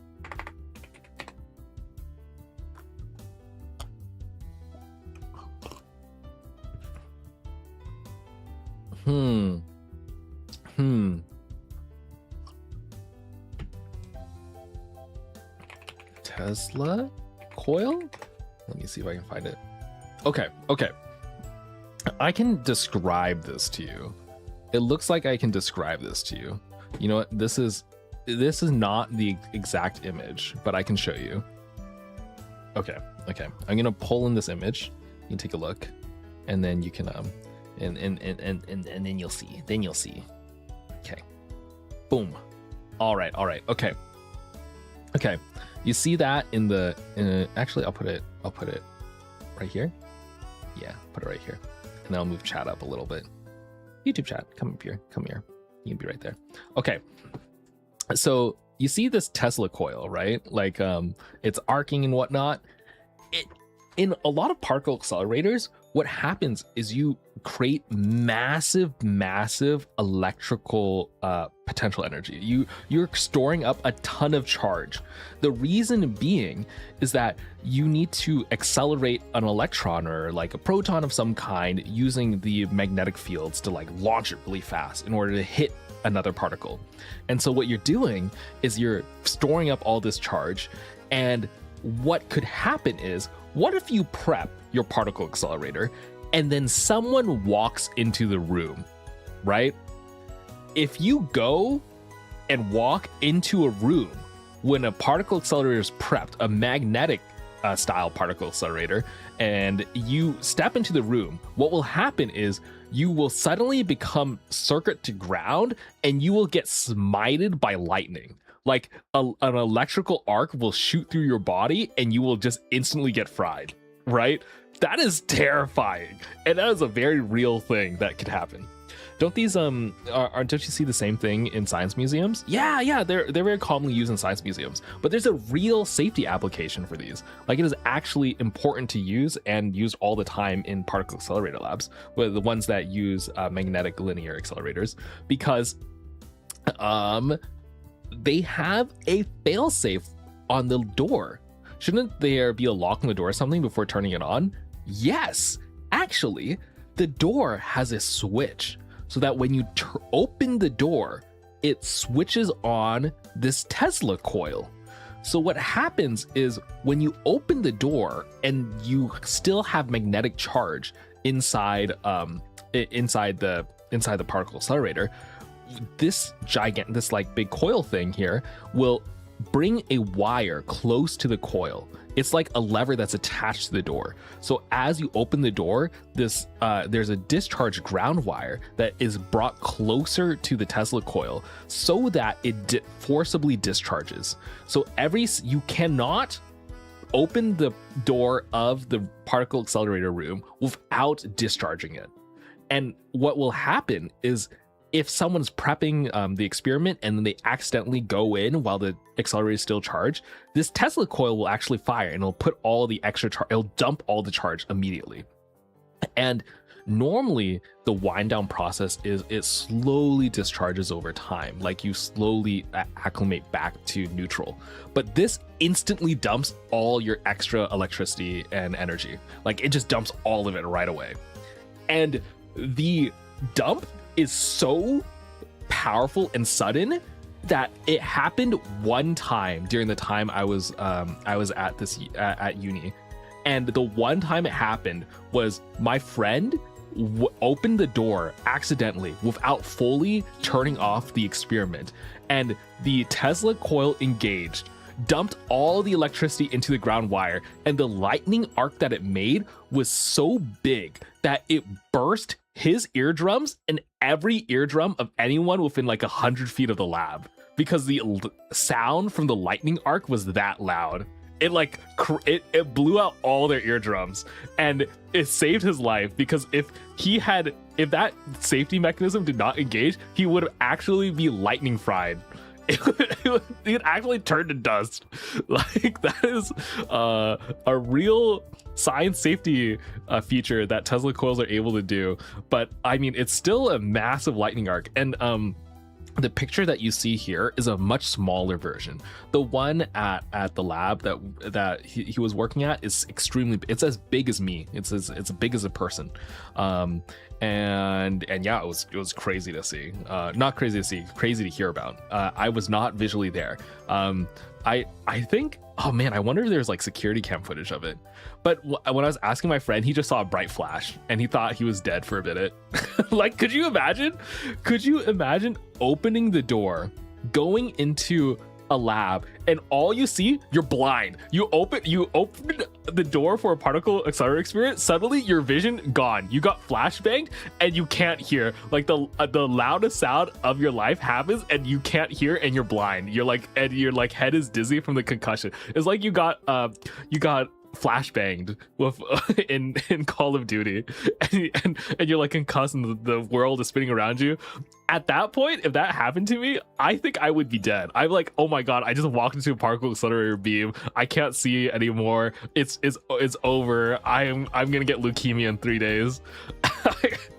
But they lived. They're completely fine. Made full recovery. Their hearing's not damaged. They're okay. Yeah, he's still okay. Yeah, it's totally fine. But like, that is a terrifying like couple seconds. Like if that happened to me, I think I'd be donezo. I would just like stop. I would stop moving, close the door, and then just sit there and be like, I guess I'm dead now. I guess I fucked up. I once saw a video where someone put a Tickle Me Elmo through a particle accelerator. Really? Oh my gosh. You can't actually see the damage of a particle accelerator. Usually it's like microscopic. You'll actually, the hole it makes is so small inside you that you would not be able to see it from the outside, but your cells inside would start decaying and dying. Yeah, pretty nasty stuff. There was a guy who stuck his head in a particle accelerator and survived though, because the damage was so localized. There's different ways that it can fail. There's like multiple danger steps. Sorry, I talk about it a lot because I'm a big particle accelerator nerd. These things happen in industry, I guess. This was actually in an academic lab. I think industry is generally a little bit safer. I actually don't know of any industry places that have particle accelerators. Maybe Bell Labs. I don't know. Most industry places don't have these sort of crazy experimental things. Usually they're like joint ventures between the government and universities. A lot of this experimental stuff is like too big for any one company to ever try and do. And it's usually not financially rewarding enough to justify it. I'd say the only exceptions are right now, if you are in AI stuff, if you're in like AI research, or you're in like optics or certain space technologies, private companies actually do have the funding for you and you can work in a private lab because those companies have such huge financial upside that they are willing to take these massive risks for. But most other research needs a lot of government support and universities to help subsidize. Karbon, because it's a big project. A particle accelerator? Pretty please, I wanna stick my head in there. No, I need your working brain, please. I don't want to give you guys a lobotomy. You know, actually, hi, I'm new. Would you be better if I lobotomized you? Spuzzman, hello. Also the big bag. Hi, welcome in. Considering you said almost done with your experience, I'm guessing it was about 120 foot radius around the eardrum rupture range. For anyone looking, it was like 30-40 feet would be temporarily blind. I don't know the exact specifics. I don't think everyone in the lab had their eardrums ruptured, but I know a few people had like some temporary ear damage. But the guy who like opened the door got like fully eardrum ruptured. He was like, he couldn't hear for a while. Apparently it sounded like you were underwater for a week. I did not know that was a thing. Yeah, kind of weird. Gotta go shower. Oh my gosh, a Carbonaut who takes care of himself? That's crazy. Enjoy your shower. What are we doing today? Oh, we are just doing like little storytime yaps. I just finished talking about my friend almost dying from a particle accelerator. And before that, they were bagging on my Riz skills. They were saying I had no Riz. They were saying I was maidenless. That reminds me of playing Elden Ring. The first time I played Elden Ring, I don't know if you know this, but the starting sequence of the game, there's this like NPC that comes up to you and just like, where's your maiden, huh? Oh, you don't have a maiden? You don't have a shrine maiden? What a loser.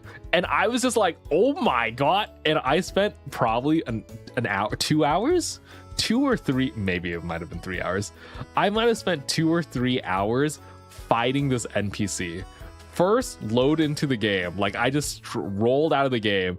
They say that you're a shrine maidenless tarnished, and I fought him for like 2 or 3 hours because he is completely overleveled. You're not supposed to fight him, and I beat him to death. And that's when I found out that in Elden Ring, NPC death is permanent. I permanently killed him, and he was part of a major quest line.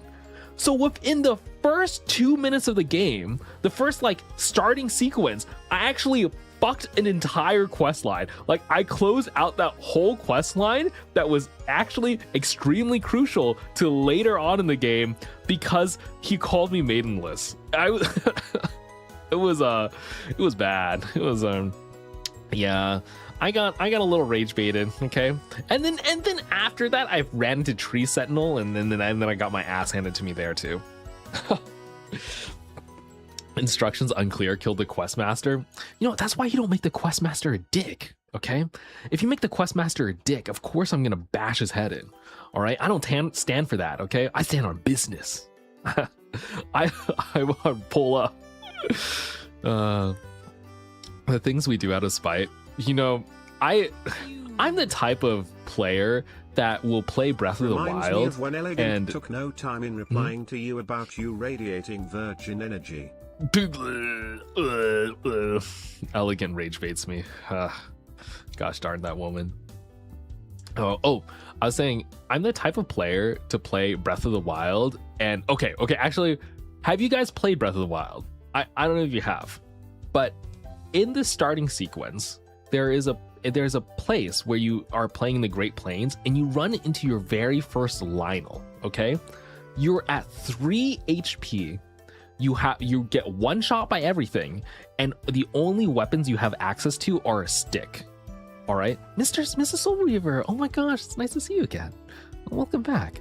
Okay, yeah. So all you have is a stick, and you have 3 HP. You just started, and in the Great Plains, you're supposed to recognize that you see this Lionel and you're like, oh shit, this is a big boss character. This guy is really scary. I can't beat him. And then you run away. It's supposed to teach you how to run away. And I played that sequence, and instead of running away, I found out that if you perfectly time a shield parry with a Lionel attack, you can take no damage and no durability hit. So if you perfect parry every single attack, technically you could slowly beat a Lionel to death over the course of 30 minutes. It has to be fully perfect. If you get hit a single time, you instantly die. And I had to go through like 20 or 30 sticks. Like, I'm telling you, I'm fighting this Lionel while perfectly parrying with my shield and then climbing up a tree and smacking the tree so more sticks will drop down so I can pick up the sticks. And I wailed on him for I think 3 days straight. 3 days straight, I fought this Lionel. I started the game, I ran into this noob stomper that told me to turn around, and I was like, nah, I'm a bash my face against this wall until it fucking clears. And you know what? Yeah, I had to do it. It was part of my honor. And now I'm actually extremely good at parrying. Yeah, I've been busy as a bee with my 2-month-old baby. Oh my gosh, you're a 2-month-old? Oh my goodness, congratulations. I hope you get lots of sleep. I know babies they're very not good for sleep. I feel like Karbon is someone that plays a game and through sheer force of determination finds a way to break the game. Sorry, you're reminding me of my Minecraft Factions days where I was playing Minecraft Factions and I would glitch into people's bases by running a horse at, like, I would get on a horse and use like this a specific spamming strategy in order to get the horse speed to be really high and cause a game to lag in order for me to glitch through people's walls so I could steal all their stuff. and then in order for me to counteract that, I would build these gigantic furnace walls around my base that if you render the furnace in, each furnace would have like entities inside, and the way Minecraft was coded, storing entities inside furnaces still counted them as like dropped items. And if I made an entire wall of them, I could make it so that the second you rendered my furnace wall inside your game, your PC would crash. And that's how I would protect my base. So if you looked at my base, it would crash your game. I was fucking devious. I would, oh man. And I would kill people in like protection for diamond armor by pushing them into pits full of cows, because the cow entity cramming would kill them. It was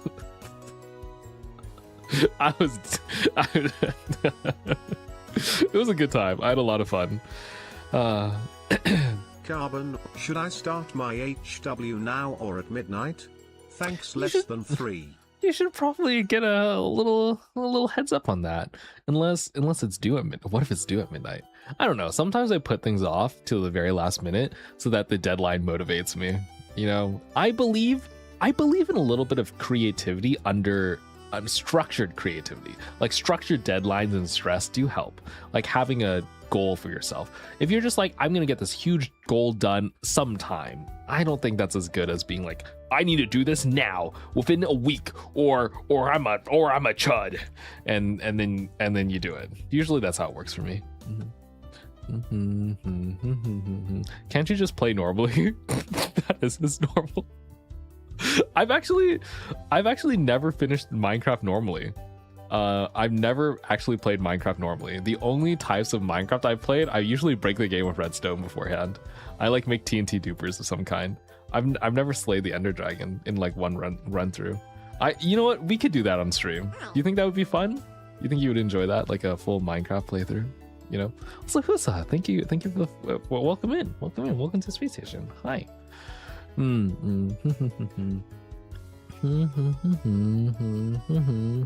It would be fun. Do you think so?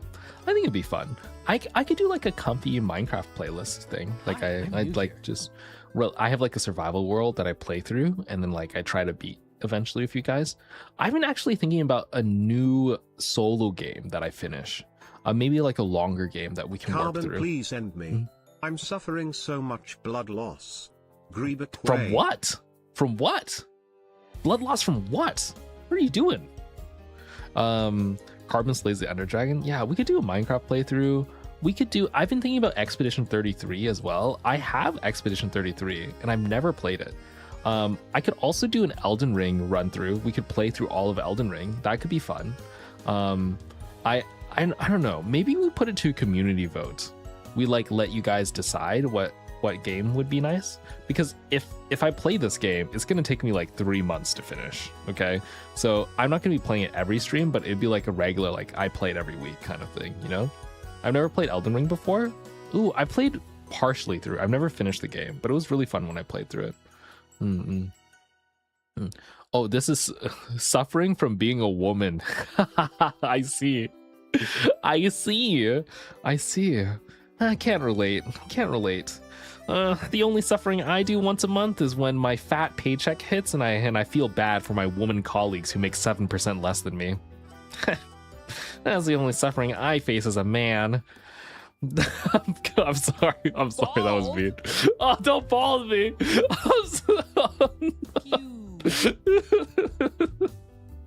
I can't. I thought you were suffering from the hospital bill. Okay, we don't talk about that. We don't talk about that one. Resident Evil Biohazard would be cool to watch. Ooh, male I've never played Biohazard either. Upon you. Don't wish me male pattern baldness. Hello? I'm gonna take those fancy drugs that prevent male pattern baldness. I'm gonna go to Turkey. And get a hair transplant. So fuck you. All right, fuck you. Oh, the hospital bill from the particle lobotomy. Actually, it's a hospital bill from being a VTuber. I had to go get rushed to the emergency space station medical room because I did a little oopsie and I was a little too sedentary, and then I went outside, and then my body was just like, nope, you get liver failure. So unfortunately I'm still in that, but you know, hospital payment plans, right? America moment. Or just get a toupee. I cast receding hairline. Baldness be upon ye. You guys are so mean. I would never be bald. And also I'm a C-section baby, remember? So my bald head would be good too. All right, I would look good bald. I actually don't know if I could look bald. There's only one way to find out. That's really scary. How do you? The worst part about someone going bald is you never know if you look good bald until you're there, right? Like that's the fear. Could land a plane in there? Okay, I do have a big forehead. All right. It comes with the noggin. My gigantic brain. I have the mega mind head. Didn't a new statistic say that women get paid up to 5 to 8% more than men? I actually don't know. Pay gaps are actually, while I joke about them, I think pay gaps are very complicated, partially due to the fact that women pursue different career fields than men, and then also due to different stereotypes based on the field, right? So there are some subfields where women get paid more than men. There's some subfields where men get paid more than women. It is a very complicated thing, but I think the general sentiment of like baby. People. Did you know that babies born via C-section are more likely to develop asthma? Well, you know what? I don't have asthma. So fuck you. Okay, genetically superior. Actually, I'm better. Okay? Actually, just win. So, no asthma. All right? So, yeah. Whatever. Oh, I was going to say that the sentiment that you trying to pay people equitably is nice, though. I think that is something that we should strive towards.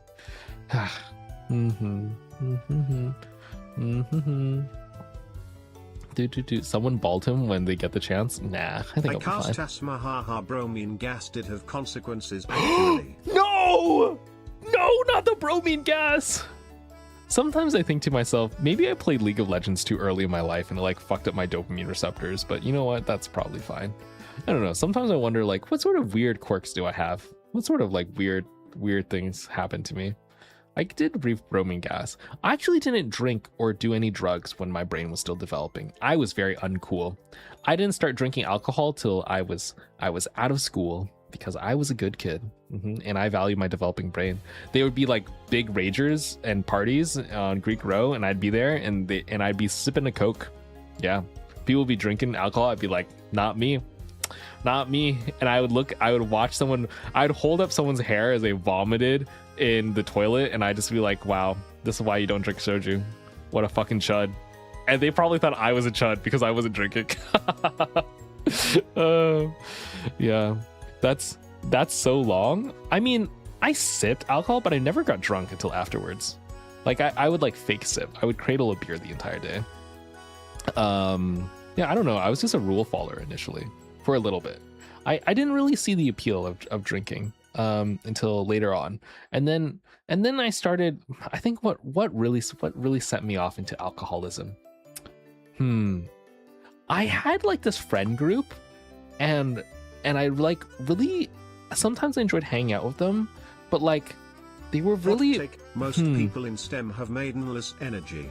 Brought to you by your Uruguayan engineering student. Stop. I don't have maidenless energy, okay? I have so many maidens, surely. Alexa, hello, welcome in. Welcome, Alexa. Welcome. Hello, Raiders. Welcome to the space station. Question for you. Question for the Raiders. I'm new here. Question for the Raiders. Did you drink in school? Like when you were still in college-o and your brain was still developing, did you drink? Because I didn't. I was like I really did not drink until later on. No? Am I a loser for that? Is it because I'm a nerd? Is that do you disable the bald? It's on cooldown. It's on cooldown, so you can't remove my toupee.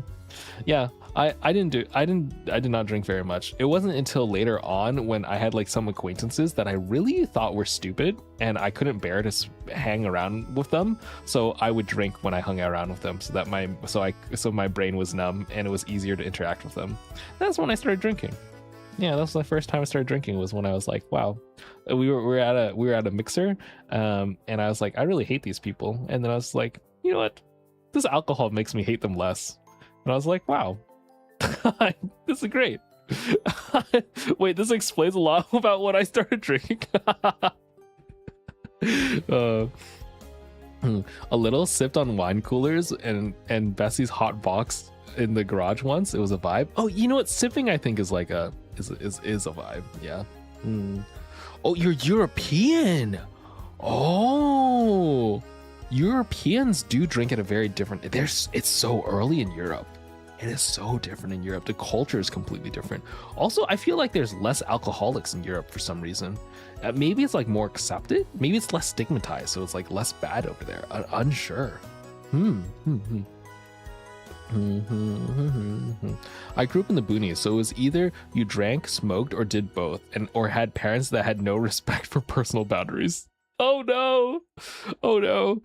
There was like a college town nearby. I didn't go to this college, but there's this college town nearby that was like 50 miles off away from any city center. And everyone I knew there was either drank or smoked or partied all the time because there was nothing to do except party out in the boonies. And I was just like, wow, you know what? I understand. But I luckily had a lot of fun, like, local events that were happening, and I was also really busy, so it's like never something that I like really considered until later on. And now it's fun though. I do really like going to KBBQ and slamming some shoujus with friends. Like, that is really nice for me. Or somak. That is very good mix. You'd be amazed by how early people start drinking in South America. Oh my gosh, don't start too early. It does affect your brain development. I do worry about that sort of stuff. I think your brain is a very important asset, so please take care of your noggin. Please take care of your noggin. Best middle of nowhere activities is silly mushrooms. Oh my gosh, I've never been on silly mushrooms before. Well, yeah, actually I've never been on silly mushrooms before. I did at a time think about cultivating my own silly mushrooms as a side business. Like, during school, I was like, wow, everyone's selling these silly mushrooms and they're mushrooms, right? So surely you can just farm them. And I was like thinking about starting my own little fungi business where I would cultivate silly mushrooms. It was because I was brought onto this idea because one of my roommates was a cacti dealer. They had a psychedelic cactus, and they told me about this cactus and how they were thinking about getting into mushrooms, and I was like, oh, I know about biology. I could tell you about that. Yeah, a what? A psychedelic cactus. It was so interesting to me because it was a cactus that they would take a slice of and eat it. They would just eat the cactus, and it would like make them trip and vomit, apparently. So you'd like vomit, but you'd also trip balls. And I was like, what? Apparently that's a thing. I never ended up trying it because I didn't want to vomit my guts out. And apparently that's like a non-negotiable part of the process. You know what? Let me see if I can find a photo to show you. It was just like this little cute cactus. They had like 3 of them. And people would come by for slices of their cactus. Like they would purchase a slice of the cactus. Like, not the full cactus, but just like a bit of it.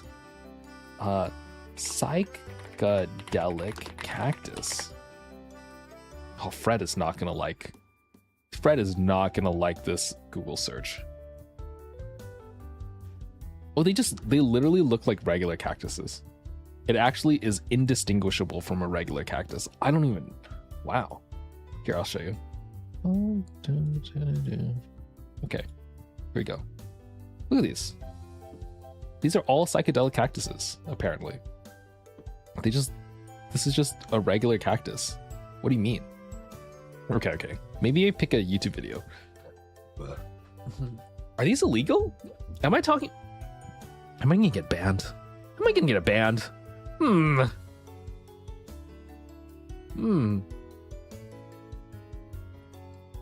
Maybe. I might get banned for this. But you know what? That's a risk I'm willing to take. For you.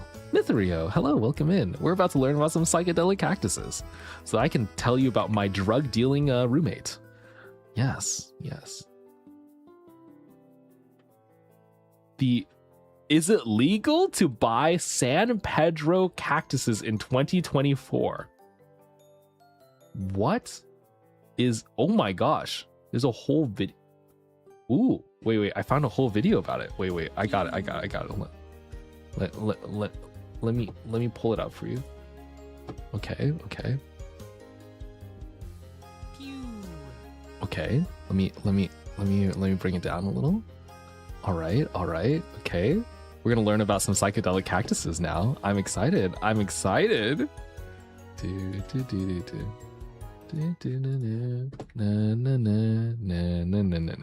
All right. Okay, tell me. Wait. Hold on.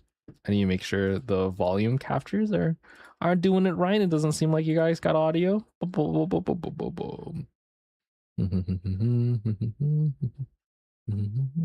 Okay, here we go.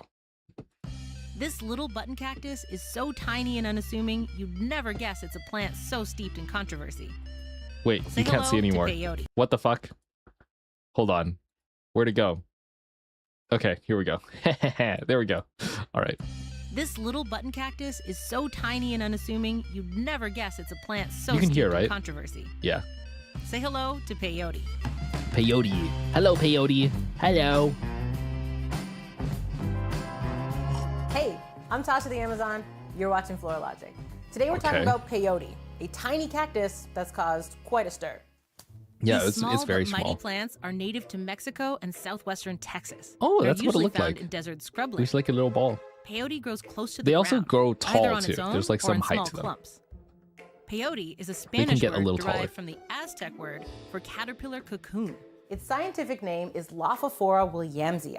The Latin Lophophora means crest-bearing, which refers to the tufts of trichomes that grow out of the plant's tubercles. Wow, that's or some nerd shit. the little hairy things coming out of the bumpy parts. Hello, Flip Flop. Welcome in. Hi. Peyote open themselves to We're the just sun nerds. during the day and produce their flowers sporadically. The flowers are generally pink, white, or yellowish, and eventually become edible pink berries. The flowers also have thigmatactic anthers. That means when the anther is touched, it curls over and deposits its pollen. Most peyote grow underground, and only their tops, called buttons, are visible. That's why they're called button cactuses. I didn't know. The plants grow They're just underground? 2 to 7 centimeters above ground and about 4 to 12 centimeters across. But they're not just small. That's so cute. They're also super slow. Who the heck was Cultivated the first one to peyote try usually this takes cacti and find out it makes you high? I don't know. Probably the indigenous population of some kind. They were like, yeah, I don't know. Who's the first person to drink cow milk? Okay. Like, let's be real here. Chicken eggs? What is up with that? You know, like how we discovered these things? Unsure. Kind of weird. Super slow. Cultivated peyote usually takes between 3 and 10 years to mature from seed to flowering age. And in the wild, they're even more sluggish. 3 to 10 Some years wild is a long peyote time. take up to 30 years to mature, like humans. Wow. On the plus side, they I'm live a glad I really didn't get long into time. this business. That sounds like a But long how time. exactly do they survive? Well, as a cactus, their metabolism is designed to preserve what little water they get. Their extremely thick stems also help with water retention, and they don't have to worry about the sun evaporating all the water on their big leaves because peyotes don't have leaves. Let's get into the reason Cute. peyote is so A lot of famous. cactuses don't have leaves, This one or little very plant few. is filled with psychoactive alkaloids growing in its tissue, specifically mescaline. Mescaline? Mescaline is a naturally occurring psychedelic that can cause hallucinations when ingested.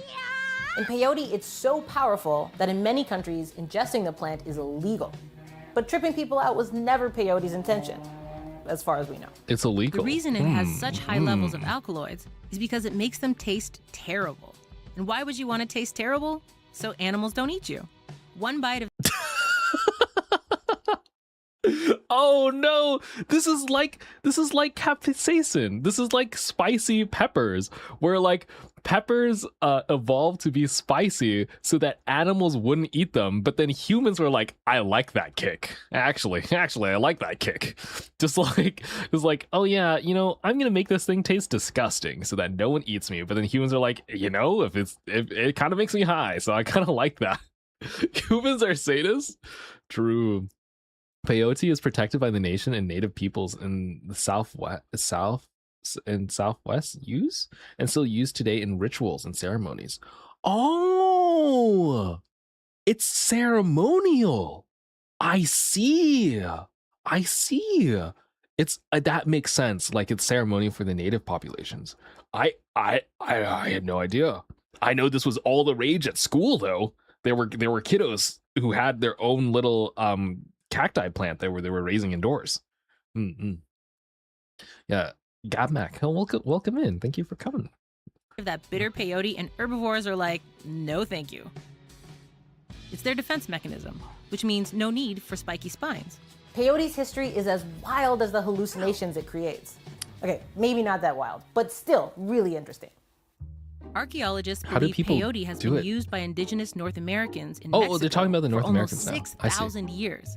As recently as 2,000 years ago, it was traded between tribes and used for medicinal purposes. They call it the sacred medicine and use it to treat toothaches, childbirth pain, arthritis, blindness, and even... Hi guys, I have a toothache. What can I get from you, doc?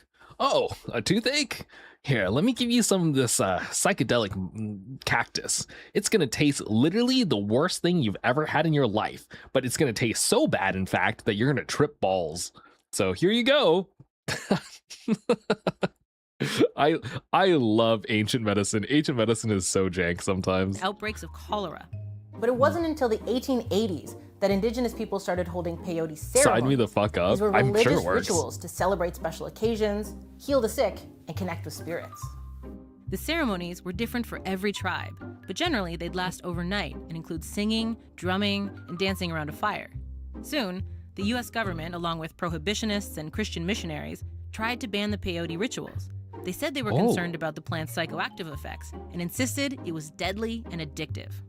So in an effort to protect themselves addictive. and their beliefs, peyote users united and created the Native American Church. Fast forward to 1970, when the United States government officially made peyote an illegal substance. The Native American Church was given religious exemption, meaning they're allowed to legally purchase and consume it without penalty, as long as it's being used for, and I quote, bona fide religious ceremonies. But that's just America. Peyote laws are different all over the world. Obviously, people aren't just using peyote for religious purposes. Many want to try it recreationally. So when they find it in the desert, they poach it. All of this human interference means that the peyote population has become a vulnerable species. Not quite endangered, but it's certainly on its way. Their numbers are also declining because of habitat destruction and unsustainable harvesting practices. In Mexico, I bet that they're the cactus is over-harvested as protected fuck. under federal law, but still threatened by silver mining in the region it shouldn't where be it that grows. addictive. I don't think things like these are Conservationists addictive. are trying to get the American government to recognize it as an endangered species and protect it with conservation laws. I wonder. In the meantime, stay strong, little buddy. Okay. I know what we need to do here. Rippo 7. I know what we need to do here. Okay. Let me go hide this real quick. Let's go look at some drug threads. Let's go look at some threads about how people do these recreationally. I'm gonna spin up my dark web website and I'm gonna go on the drug forums real quick. Let's take a look. Yeah, Carbon, you'll get smited by his friend. I'm just educating the people, really. Like I'm not telling you guys how to make the drugs. I want to know. How do people do peyote? What are the side effects? I'm so intrigued by this psychedelic cactus. Side effects. Also, Airvite, hello. I hope you're doing well. It's been a while since I've seen you. Let's see. Side effects. Hi, I'm new here. What are peyotes and its its origin? What are its effects on the body? Intense nausea, vomiting, dilution of pupils. My dad used to do peyote in ceremonial or religious settings, and man, I've heard stories. Technically, I was supposed to do it at a point at well, but he died before I was old enough. Yeah, because apparently it's like LSD and psychedelic mushrooms, except you get intense nausea, vomiting, dilation of pupils, blood pressure, body temperature. You start sweating heavily. So you're like sweating everywhere and vomiting. and you get muscle weakness and impaired motor coordination. Well, that sounds like LSD, but worse. This sounds like you're having a fever and dying and vomiting. I see. A cactus that makes you sweat and puke, but humans voluntarily take it because it makes them high. What is its legal status in the United States? Peyote and are Schedule 1 Class A substances under the Controlled Substances Act, meaning that they have high potential for abuse. No currently accepted medical use is in treatment for the United States, and they lack accepted safety under medical supervision. Oh, so you can never take, it's not legal at all. So you know that story I was talking about my friend storing cactuses? That was in Minecraft. Actually, we were talking about Minecraft cactuses. Okay, that was a Minecraft cactus.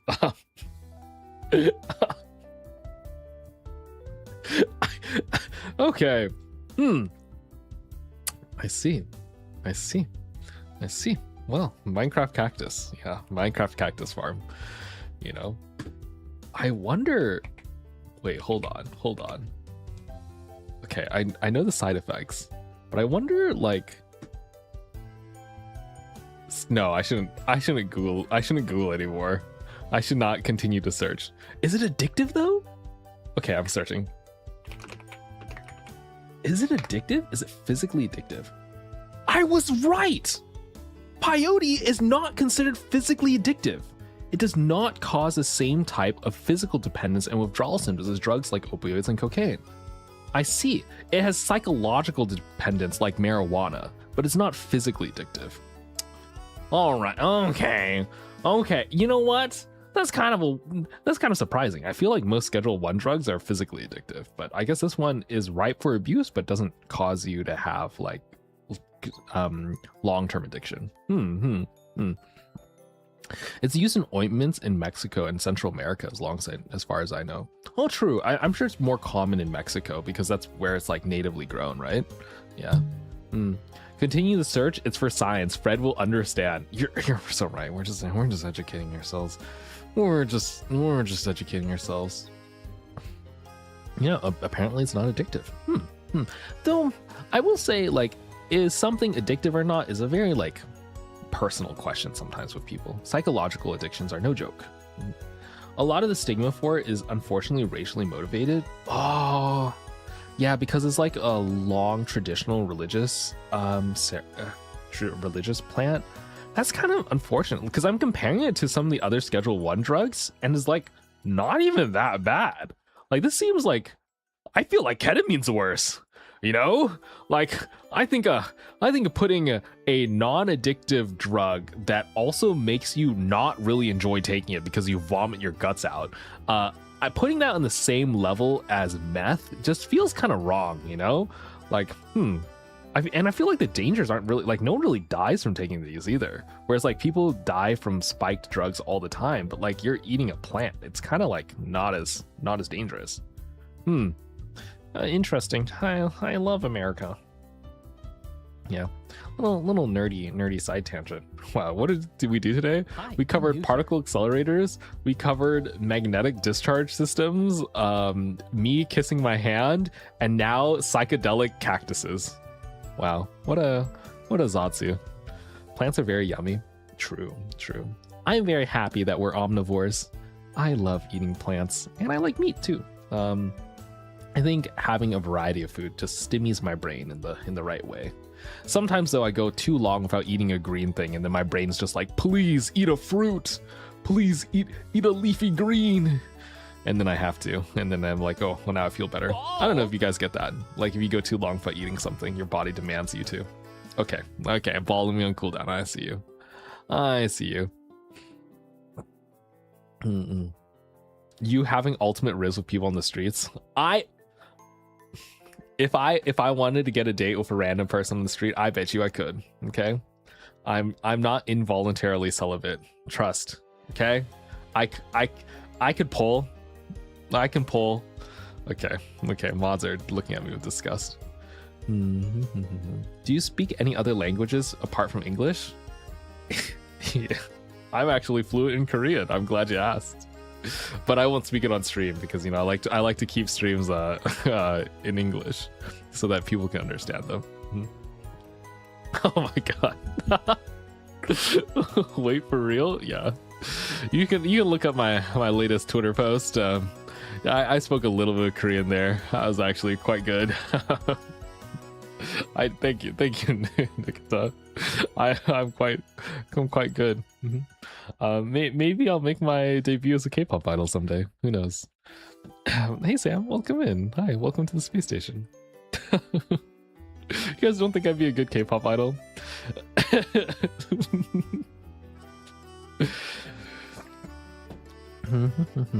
I had to make a note who'll count. Why? What did you get banned? If you got banned, you probably got banned for a reason. Hello? Or sometimes YouTube does do like weird janky restrictions. No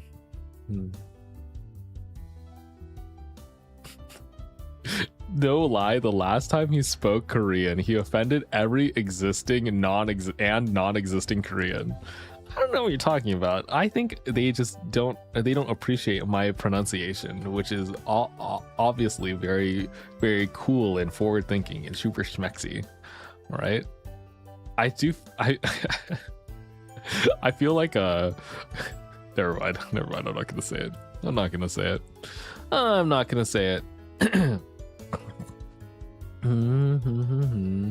Smexy, he says. I am smexy. It's about self-confidence, okay? You gotta believe in yourself. You have to be like, I am the best. All right. I do need to learn some different languages. I've been thinking about picking up Japanese. I was originally going to learn Chinese, but then I was like, the optics of that is kind of bad. So maybe I'll learn Japanese. And that would be a fun, like, extra language to learn when I travel internationally, especially when I go to Japan and do VTuber stuff. That could be fun. Though, I don't know. Korean does appeal to me. I think that would be fun as well. But there's not as much of a Korean, like, then I feel like what Koreaboos, those like people who watch too many K-dramas and they're like really into Korean culture, and they go, and then I don't know, it's very I think whenever you are introducing yourself to new culture, you kind of have to be careful and respectful of like how you go about it. There's definitely some ways that are kind of icky if you like go into a new a pre-existing culture, especially like learning their language and like trying to do their stuff. I've seen both butchered attempts from both fans of Japanese anime and fans of K-pop. For better or for worse, both of those countries have a huge international presence, and they attract a lot of interesting individuals.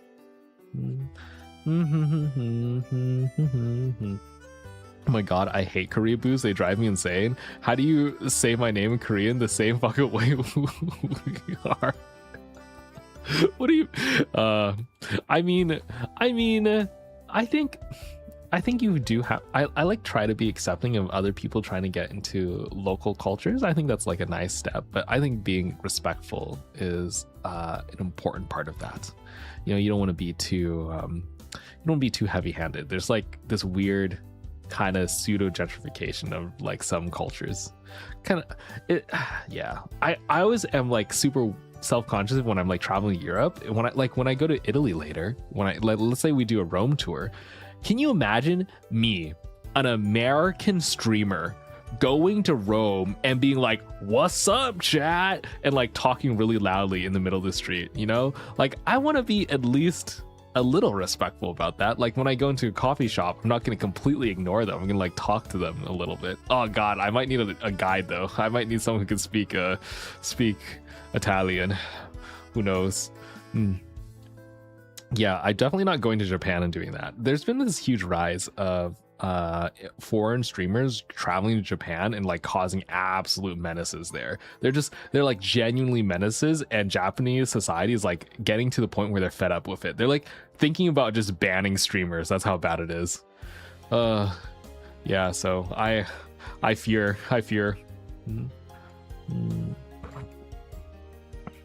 I'm trying to learn Japanese and Vietnamese, but Vietnamese is absolutely cooking me up the ass. Can you learn two languages at the same time? I think you can, actually. Some people, I think it's like a debated subject, but it turns out, I think they've actually done studies on this. If you learn 2 languages at the same time, usually your brain actually compartmentalizes the one separately just fine. It's more so, do you have time? Yes, but it's not easy. Yeah, I don't think learning a new language is ever easy. Unless you're going from you're going from Spanish to French, you know. There's some languages that are very close to each other. I tried to learn Italian because it reminded me / is close to my native language, Spanish. Oh, you know what? That's a good base. You know, that hopefully that won't be too difficult for you. Miguel, hello, hi there. How are you? Oh wow, I've been yapping for so long. Look at the time. We've yapped for so wow. Wow. Hope you don't mind just hanging out and doing a little Zatsu today. Tomorrow I do have a little fun stream. Tomorrow I need to put together a little list, but I'll get well rested, and then we'll do emoji unk tier list. I will tier list rate every emoji on how unk they are, okay? Because apparently some of you think I have different texting habits, and we can see, okay? We can see. I can look at my most commonly used emojis and then we can rate them. And I also maybe we do emojis plus text. Like we do emojis plus like different text like styles, you know? So we'll see. That could be fun. Yeah. If an unk rates how unk something is that rigged or nah? You guys can help me rate, okay? You can give me input. What if I get a certified Zoomer on call? Like a certified I don't know. I'm trying to think about the least mature person I know. I don't know. I wonder if Treat is available. He could help me classify if something's unk or not. He's pretty brain rotted. Anyway, I'll send him a message. I'll send him a message. Can an unk can recognize another unk? Question mark. Stop. Should I get old people and young people? Who knows?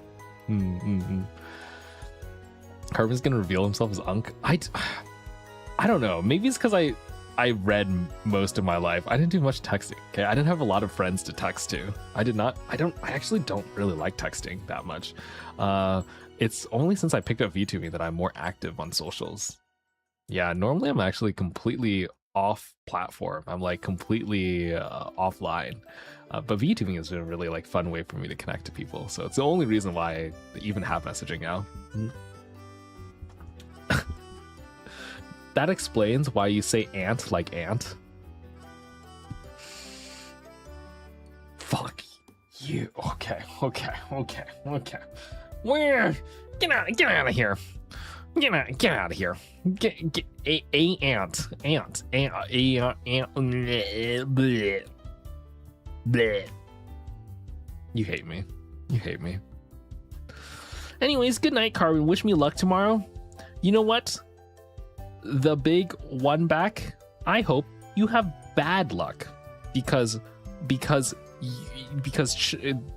chat said that I don't pronounce my words correctly. Therefore, you shall bear the brunt of my bad luck. Just you specifically. Thanks. Appreciated. This is like Mayan civilizations where one of you has to be the sacrificial lamb, and I like to pull you out and like lift you up onto the sun altar and carve out your heart in order to appease the gods so that we have good weather. Okay, you know what? It's just gotta do. That's a misconception. Wait, is it really? Is it real? Am I really? Is that? You know what? This reminds me of that one time I learned about like some dinosaurs, and I found out the dinosaur was fucking fake. I found out that some archaeologist actually took the head of one skeleton of the dinosaur and then the body of another dinosaur and combined the two as a scam. And I was my favorite dinosaur for a while.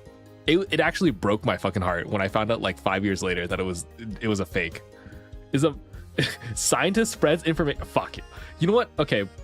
Before I end, no, I have a test tomorrow. Okay. You know what? I wish you good luck on the test. I'll wish bad luck on someone else. You know what? what? How about Alice? Alice, you know what? You know, Carmen, in my culture, they say if you wish a bad thing on someone, it will bite you in the ass back. Well, you know what? Bring it on, Alice. Bring it on. Okay, I'm wishing bad on you right now. All right, come at me. All right, let's go. Post up, post up right now. I'm ready. My karma versus your karma. We'll go swing for swing. I want you to know, this is an actually true fact of mine. I have saved I've saved triple-digit lives. Like, there's a direct number of how many lives I've saved during my life due to a core invention that I made. I can't tell you what it is because it'll heavily dox me. But I have saved enough lives that I think I can commit some crimes. You know, like if you save a couple hundred people's lives, like I think I'm allowed to be a little mean, you know? So I think my karma bar is pretty stacked. I could take it down a little notch just to wish bad luck on people. I think there's a little bit of buffer there. So, yeah. Look, I don't think it works like that. I mean, have you saved 100 people's lives? Because I have, all right? I have the clinical evidence to show for it. So, like, come on. Can I let me be a little mean. Like, if I wanna, you know, pull out a voodoo doll and stab it a little bit, like, I think it's fine. Come on. There's like a little bit of acceptable levels. Okay, wait. Did the Mayans sacrifice people? Yes, they did. Sacrifices occurred during crises like droughts to mark the ascension of a new ruler. Methods include heart extraction, decapitation. It is real. It's real. Fuck you. Whoever said that was misinformation, you're spreading in misinformation. I was correct originally. So, okay.